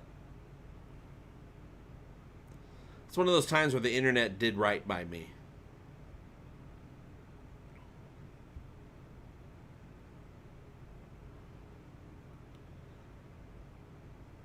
All right, you guys. So, oh, wait a minute. I got to read this. Keep safe, keep healthy, and stay well. Need to start the barbecue. Food. Food's good. Glad to have you back. Jaloja. Jaloja to you as well, Lord Thoth. But yeah, so I probably should get back. Hey, Mark, how you doing? Get back here in a little bit and get my review of Lower Decks finished. All I got to do is, because I don't think I'm going to throw anything fancy on it. I was going to put music under it. I'm like, maybe I won't even do the music this time. But I got to make a thumbnail, got to render it, which won't take long because the new computer is awesome, and then upload it so that we have my Lower Decks review, first impression review. I'm like, I just want to tell you guys how I feel about it. Yeah, episode 2 review. Episode 2 just came out yesterday. Envoy, I just watched it just a couple hours ago. I instantly finished watching it, and I turned on the camera, recorded what I thought of it, and edited it down a little bit, and I'm going to put it up. I have it ready. I just got to render it real quick and then throw it up on YouTube. I'll make a thumbnail while it's rendering. What's up, Orville Nation? How you doing? Orville Nation. Do you think Orville would be accepted as actual Star Trek series? Well, I think it already has been. It's not a Star Trek series, but it is closer to living up to the ideas and taking from the ideas that that Gene Roddenberry originally intended for Star Trek, because Seth MacFarlane is just such a huge Star Trek fan. But it's very different. It started off as an homage to Star Trek, but it evolved pretty quickly into its own thing. But yeah, saying that it's to me it's different than Star Trek, but it still is Star Trek. It's the Star Trek vibe. Some things though that Orville does better than Star Trek. Some things it's more realistic as to what really would happen, or the opinions that people would have in certain situations. But of course, Star Trek is the absolute best. For me, TNG is the epitome of what Star Trek could have been. It's the height. The original series was a great start. It was limited by its. It was very limited by its. By when it came out, by the era of when it came out. But TNG almost no limits as to what Star Trek could be. So it was the best representation of Star Trek, in my opinion. The Orville is. Well, I don't think we'll ever have a utopian future like any of these shows. I think The Expanse is what if we survive, is what the future will be. Some form of that. But I love having that little utopian future idea to always keep us, to guide us. I don't think we'll ever get there, because part of the worst part about humanity is all the humans. But it's a nice dream to have. It's a nice universe to live in and make you think, and it does help make the world better than it could have been. That's Star Trek. That's the Orville. It does make things better. It's just probably the awfulness. There's just too much of it. The goodness of Star Trek can only help so much. But yeah, there'll always be that little pocket of utopianism hidden within humanity, no matter how far off or how bad we get. There'll always be people that are just smart and good and can see how things could be if we just let go of a bunch of our crap that we have going on in our minds. But yeah, I mean, the Orville is accepted more as traditional Star Trek than the new Star Trek. Of course, new Star Trek isn't trying to be the old Star Trek, but also it's a whole different umbrella. It's a whole different universe. The new Star Trek is a whole different universe, actually multiple universes, than the original, than Legacy Star Trek. Legacy Star Trek being the original series, TNG, DS9, Voyager, and Enterprise. I don't even include the movies in that. That's a whole different umbrella, a whole different universe. The new Star Trek is new, different Star Trek. Whether you like it or not, it's not the same. But it doesn't mean that you won't enjoy it, or you might hate it, you might enjoy it, you might find good things about it, bad things about it. I don't even need new Star Trek. I want new stuff that appeals to fans of Star Trek. Even if they came out with a new Star Trek movie or TV show that's exactly the way it used to be, I don't need that. But I would love to have a show or a series or a new universe that appeals to people who enjoy that stuff. And we do. The Orville. I don't need to keep over and over again rehashing old franchises. I think new franchises should borrow from old franchises and try to do as well or better, or go off in a slightly different way. It doesn't have to be Star Trek to be Star Trek. That being said, there's only two Star Treks that are the old style Star Trek. Old Star Trek and the Orville. Hey, Geek and Miss Prime, how you doing? Enterprise, I just finished a couple months ago. I did a whole video. People people really responded to the video I did. Star Trek Enterprise Revisited, 15 years later. I did a binge watch of all 4 seasons. I enjoyed it the first time around, but man, the second time around, it was nice. Enterprise was very, very nice to watch. Some of the stories were just so good. Some of them not as good, but that could be said about every Star Trek series.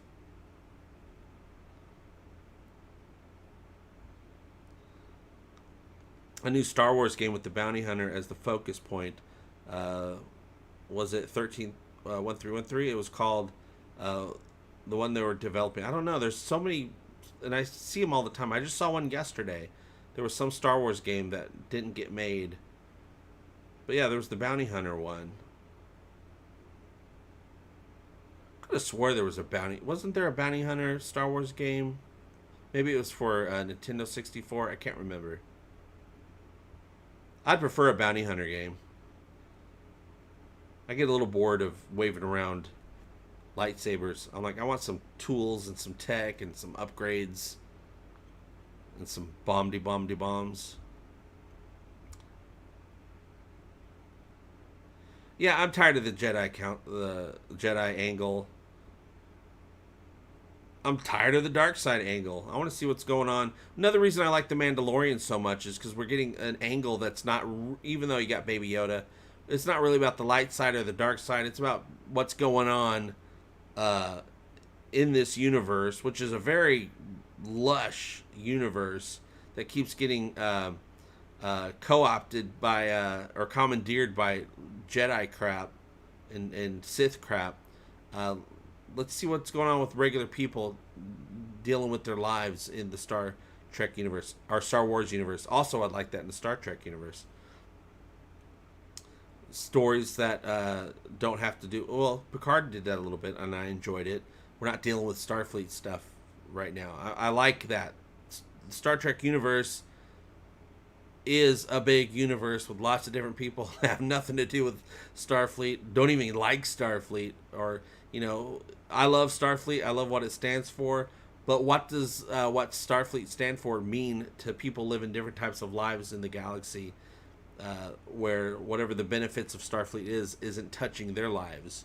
What do they think of Starfleet? That's all very interesting. Yeah, Enterprise was it was weird at first. I remember when it first came out, I was like, this is weird. But the stories started. You know, you started liking the characters, you're liking the stories, then all of a sudden, boom, you're in it. Let's take down these damn Xindi fools. To hell with you, Solobons. Yeah, it was unfortunate that it got canceled. Sci-Fi has a hard time. I think 90s Star Trek got very lucky. It had a whole machine behind it. Sci-Fi, it wasn't expensive to make, which is also a big deal. Enterprise is a lot more expensive to make. Sci-Fi comes and goes when it comes to primetime television. Sci-Fi doesn't usually last very, very long on primetime television. So 90s Star Trek got very lucky because it was that good. It couldn't be denied.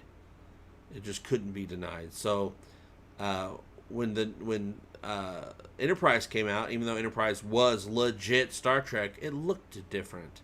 It felt different. It didn't keep that whole TNG look going. It changed because it was a prequel, and because it didn't keep it going, people were like, oh, so people stopped because they're not getting that thing that they got used to for 10 years, and so now they're able to kind of take a step back, you know, refocus. They start watching other shows. It might not have been canceled if it looked like TNG, but of course, I'm so glad it didn't, because it just wouldn't have made sense, being 100 years prior. So yeah, it just didn't get its chance to build an audience, because it almost had to be a new audience. You had to build a new audience because you weren't getting as much of the leftover audience from TNG, because TNG, DS9 came on while TNG was on. So the TNG lovers went right on the DS9 because it was happening at the same time. I remember 2 episodes of Star Trek airing a week, or just nonstop. 44 weeks of Star Trek back in the day. And then so TNG ended, but DS9 had already got, made its way. So then people continue that, and then boom, Voyager overlapped that. But I don't think Enterprise did that. Enterprise, I think Voyager stopped, and then Enterprise came out, but it looked different, so it was a different show. Did I explain that enough? Did I use too many words? That's just one of many things. Also, like I said, Sci-Fi has a hard time with primetime. Also, Les Moonves sucks, and he hates Sci-Fi because he doesn't get it. So once he got the rights to, once CBS got the rights to Star Trek, he's like, oh good, we can finally cancel this show that I'm not into. But we'll make tons of money off the toys. So they were happy to just keep making millions of dollars a year off third-party revenue from toys and shirts and stuff like that. But then they said, hey, we need to have a streaming service. Oh man, what big thing do we own? We own Star Trek. Oh, snaps. Let's make a Star Trek. What's Star Trek? I don't know. I heard of it. Let's make one. And that's what happened. Yeah, it was very saturated. And that's back when we, had 22, 24 episodes of a season. Definitely can't do that for almost any show nowadays. You have to be a very inexpensive show to have 22 episodes in a season these days. Because TV shows are just way too expensive to make.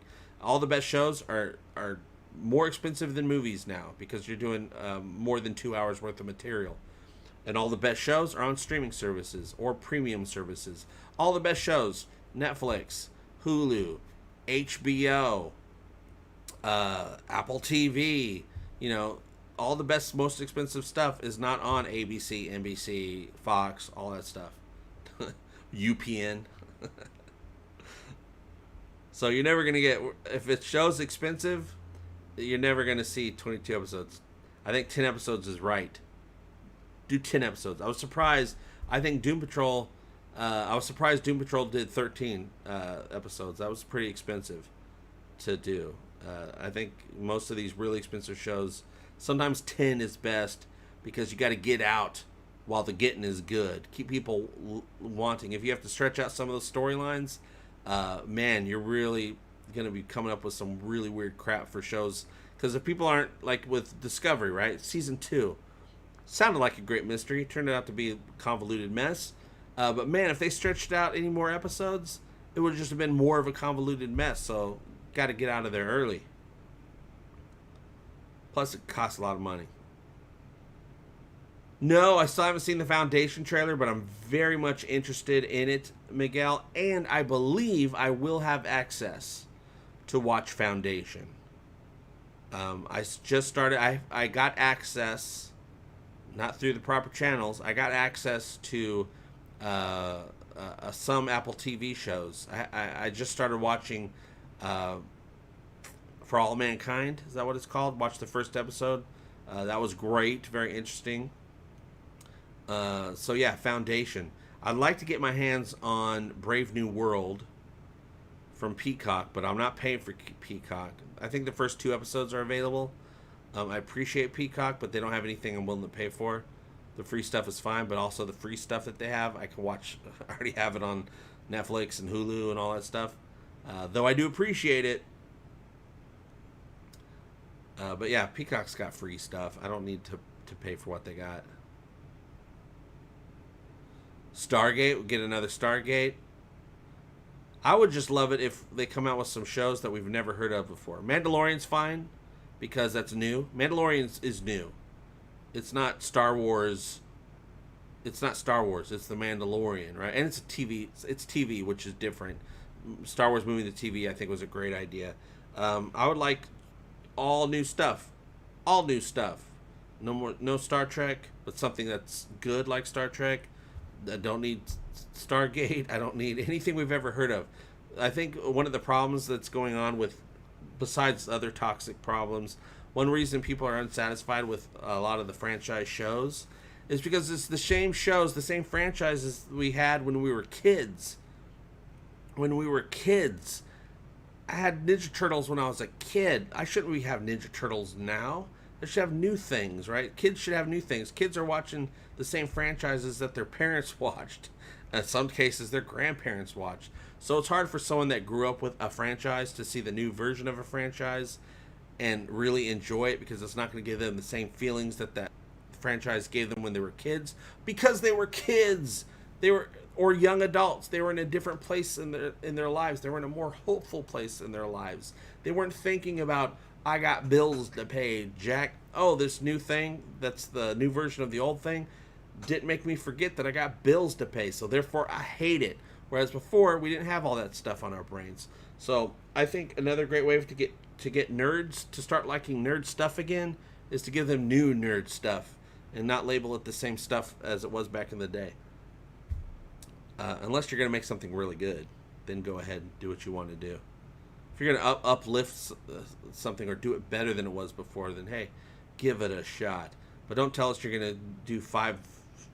You know, we're going to do 5 shows. We don't know if you like the first one yet, and we didn't really try to make you like it. But we're going to do 5 of them, and you're going to love it, and you're going to subscribe. No, let us see what you made. We'll decide if we like it, and then you can make another one.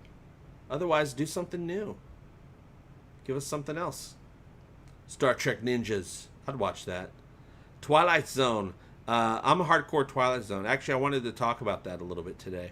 I haven't watched the new Twilight Zone because I don't have CBS All Access, though I watched some stuff from CBS All Access. I want to see the new season of Twilight Zone just to see what's going on. Before I was a hardcore Star Trek fan as a child, I was a hardcore Twilight Zone fan. Twilight Zone came first. I loved the original series. You know, reruns would pop up, but Twilight Zone was on all the time. I loved Twilight Zone. And, you know, I always loved it when I'd see the original series episode that kind of reminded me of a Twilight Zone episode, those types of stories. And then I became a hardcore Trek fan when Next Generation premiered. And boom, I was Star Trek all the way. But, so yeah, when Twilight Zones come out, I do like to check them out. Did not care for season 1. I liked the first few episodes. Then it started sucking. But then I hear it actually got good again, so I want to check that out. But I saw a trailer for season 2, and I'm like, that might be decent. I might check it out. I do think the new Twilight Zone panders a little too much. A little too much. I don't mind a little bit, but a bit much to the original series. Yeah, Brave New World does look good. I just don't want to watch 2 episodes and then not have access to the rest of the series. But the series trailers seemed to me a bit superficial and more focused on sci-fi aesthetics instead of on the story and its ideas. Oh yeah, I'm sure that's got to be the case for a trailer, because you got to appeal to people that don't care, and the only way to appeal to people that don't care is to, you know, wow them a little bit, give them a little bit of some sci-fi-ness in that little trailer. Just so you could trick them into coming in and watching the story and really getting something from the story. I remember reading Brave New World in elementary school. It was an assigned book. Very interesting. I don't remember much about it. I remember something about the pills. They have all the different pills. Whatever the point of the book was, I don't know if I ever really got I was too young. But it always stuck with me. So, yeah. As soon as I saw the trailer, I was like, yeah, I want to check that out. But we'll see.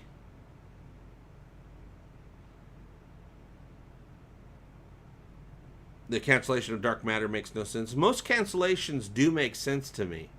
It's all about dollars and cents. And that's about every good show, every bad show. If something doesn't make enough money, they will cancel it. Even if it makes money.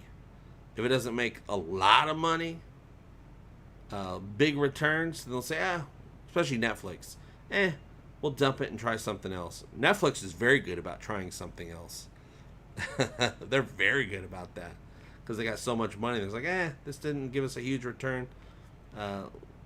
Let's just do something else. We got a million things we're making. I'd watch that for $1. What's up, Nikolai?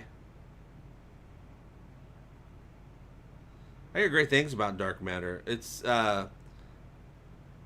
the fact that it is canceled kind of is preventing me a little bit from getting started. But man, I watched the trailer and I read the synopsis, and I'm like, oh, this show looks like it's something it would be up my alley. Dax Shepard, Tex Jacobson. I've watched 1/3 of Brave New World. Don't know if I'll bother with the rest. Yeah, I'll have to see it. I have no idea.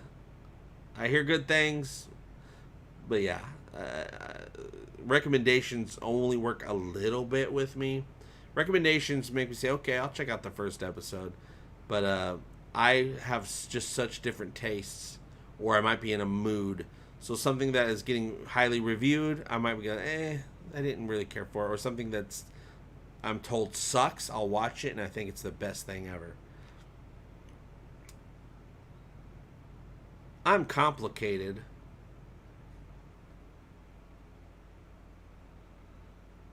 Yeah, Vagrant Queen. Vagrant Queen, I haven't watched it, but I did see the trailer when it first came out, and I was like, oh, I mean, that looks like a sci-fi channel show for sure. That just has that certain level of, I don't know, shot in a small soundstage type of look to it. But I'm like, but it looks like they're trying to have fun. I can forgive weirdness or just out there stuff if they're trying to have fun, because then I'm like, I'm along for the ride. I'm having fun too. So I would check it out. I just don't have Sci-Fi Channel. I don't have any. I haven't had cable channels in over a decade. If it's not on Hulu and it's on cable, I'm not able to see it. Brave New World. It's on. It looks really good. It's based on the book Brave New World, sci-fi book, classic sci-fi book Brave New World. It's on Peacock. I think you can watch the first episodes for free, but if you want to watch the entire season, you have to subscribe to, like $5-6 a month, the Peacock thing. I like Peacock. I have it. I enjoy it. I appreciate it. I understand it, but it really doesn't have enough for me to want to subscribe. Most streaming services don't, though. I'm enjoying Lower Decks. I wouldn't subscribe to CBS for it. I mean, I would if I didn't review shows. I would subscribe to CBS once the entire series was put out, and then I'd binge watch it, because it's definitely worth $6 to watch the whole thing, but not $6 a month. But that's most shows for me. Oh yeah, Peacock has a free level. There's a lot of stuff on the free level too. Some of the stuff on the paid level is really weird. I'm like, okay, so I can watch Parks and Recreation for free. Of course, I get it. That's a show to get you in there to see Peacock. But I think King of Queens, which I would never watch anyway, even for free. That one you have to pay for. Everyone Loves Raymond, I think you have to pay for. But the best shows on NBC are free on Peacock, which is even better. Yeah, that's it. That's what it is, Jonathan R. That's the problem, which is why that we see, and it's just happening right now, consolidation of services. This is something I've predicted about a year ago. I said we're going to start seeing consolidations of these streaming services. Jonathan says $5 a month times 20 services gets a bit much. That it does. And yeah, a year ago I said we're going to see consolidation. We're going to see merging. Right now we're seeing the merging of DC Universe is merging with HBO Max and CW, basically selling off their stuff. CBS just sold off one of their shows from their service, Tell Me a Story.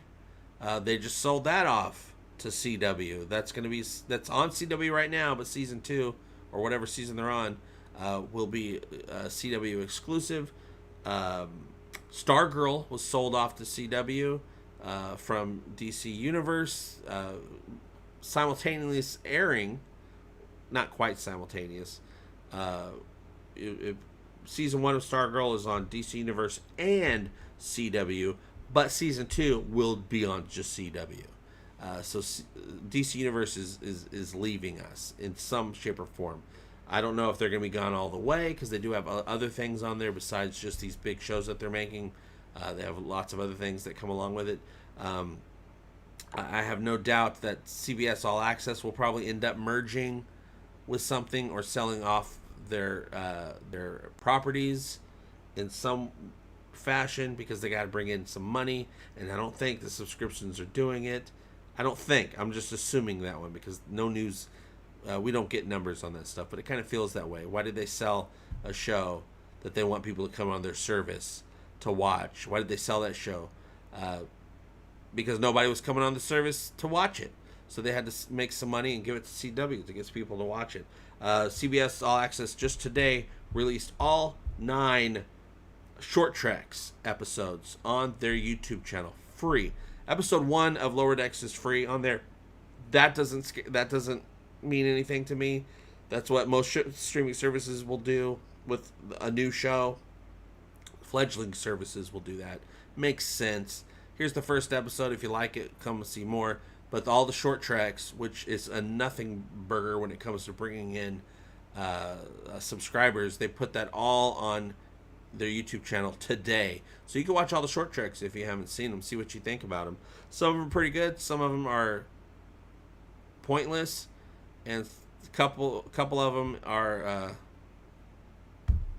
bad and could have been good, but it has too many bad things about it. And some of them are pretty good. I had problems with the Harry Mudd episode, but then after thinking about it, I'm like, but actually that was kind of fun. It was fun. It wasn't Star Trek at all, but it wasn't supposed to be Star Trek because it's from Harry Mudd's point of view.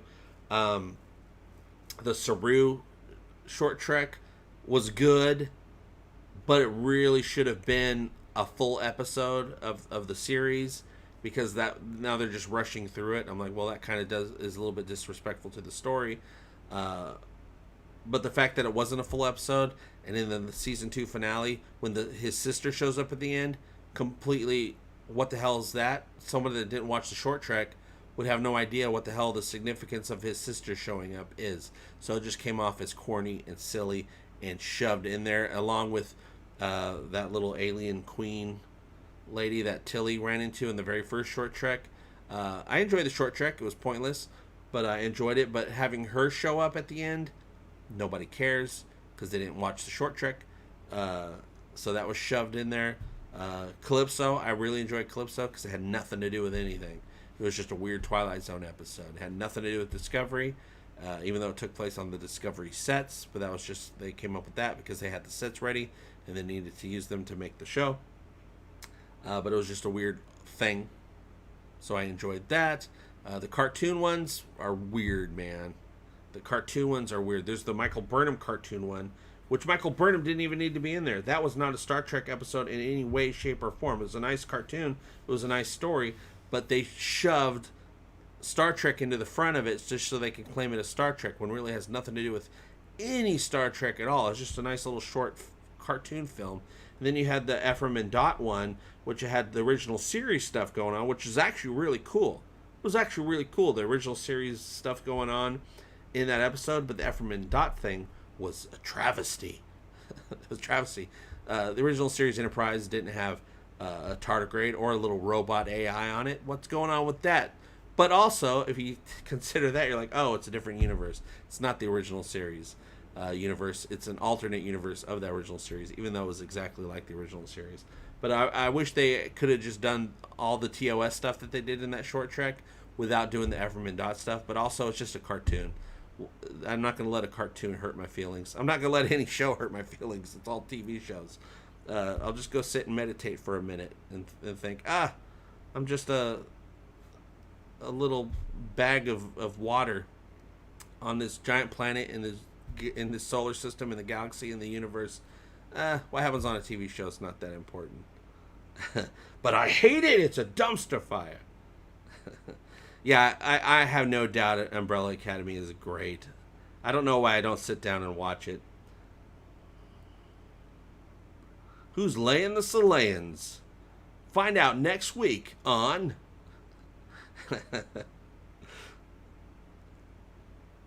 The Bachelorette. Hey, JP, okay, I may have to turn in my nerd card on this one, but I don't remember much about Galaxy Quest. You are banned. You are banned. You get out of here. You get.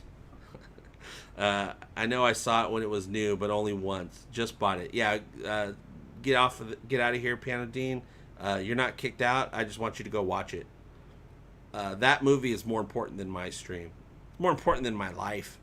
Galaxy Quest is absolutely amazing. An absolute tribute to fandom, to nerddom, to William Shatner. By Grapthar's Hammer. You better go watch it, and you better love it, because you have no choice. No, it's a great movie, because it's not making fun of nerd culture, it's celebrating it. And that just wasn't done at the time. At the time that movie came out, nerds and geeks and geek culture was to be made fun of. And yes, they make fun of it, but in a loving way. And they uplift it, and it's a tribute to being a nerd. And it's just amazing. Con or Voyage Home? I'm a Voyage Home guy. I love Con. But as I got older, I'm like, man, Voyage Home. I'm all about it. Side quest. I like side quest missions, you guys. You better, Piano Dean, because we're going to... also, FYI, Piano Dean, go ahead and watch it, because the next... I don't have a day scheduled, but it's going to be coming up soon. I'll give you guys plenty of notice. The next watch party that we're doing on Twitch is Galaxy Quest. But watch it yourself first, because we're going to be talking through it during the watch party. And it really deserves to be sat down, get your face forward, and watch and enjoy. Also, Piano Dean, did you watch Never Give Up, Never Surrender, the Galaxy Quest documentary that came out a few months ago? Also available. Amazing documentary. Available on Amazon Prime. If you have, Galaxy Quest is available on Amazon Prime. Don't even whatever copy you bought, just put it in storage. Just stream it. You watch Galaxy Quest, then watch Never Give Up, Never Surrender. And after you finish watching Never Give Up, Never Surrender, you will be in the mood again to watch Galaxy Quest. So you're pretty much going to be watching Galaxy Quest, the documentary, and then Galaxy Quest again. I love Galaxy Quest so much. I got my Galaxy Quest badge right there. Got it right there. I'm ready to explore the galaxy, you guys.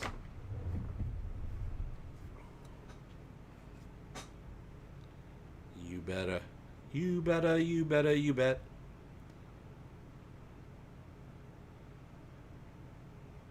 Yes, Lone Puppy. Galaxy Quest also shows the trials and tribulations of the cast of a show so loved by a huge fandom. Yes, what the characters on the show are dealing with is what real, casts of shows like that, like the original series, TNG, deal with. So it has that whole other element as well. It's meta, you guys. But yeah, Galaxy Quest it's the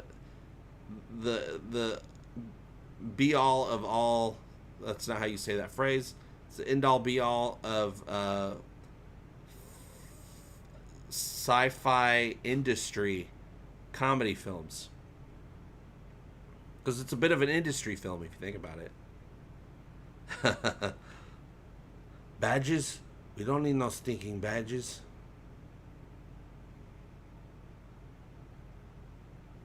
Yeah, that Galaxy Quest doc is just absolutely amazing. Now you guys got me wanting to go watch Galaxy Quest. Ooh, Galaxy Quest Revisited.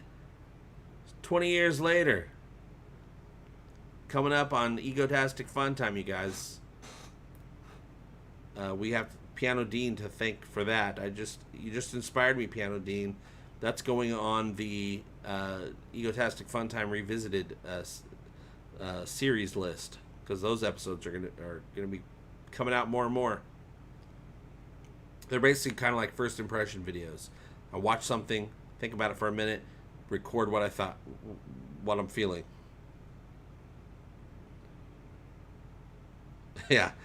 Galaxy Quest is the best Star Trek film that wasn't actually a Star Trek film. It's almost like a Star Trek behind the scenes film.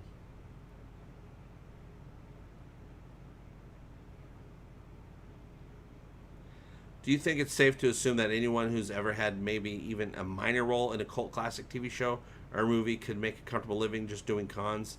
5 months ago, yes. Nowadays, a little bit tougher. But 5 months ago, yes. Yeah, absolutely. Absolutely. You had a minor role, like Guy, which actually that comes up, Piano Dean, in the movie. Won't spoil it. Comes up a little bit in the movie. Yeah, absolutely. If you had a little recognizable role, you just show up to a con, have your little table with some pictures behind you, and people go, "Oh yeah, can I get your autograph?" Sure, $50, no problem, bro. Make it out to Melvin. Oh, okay, there you go. Yeah.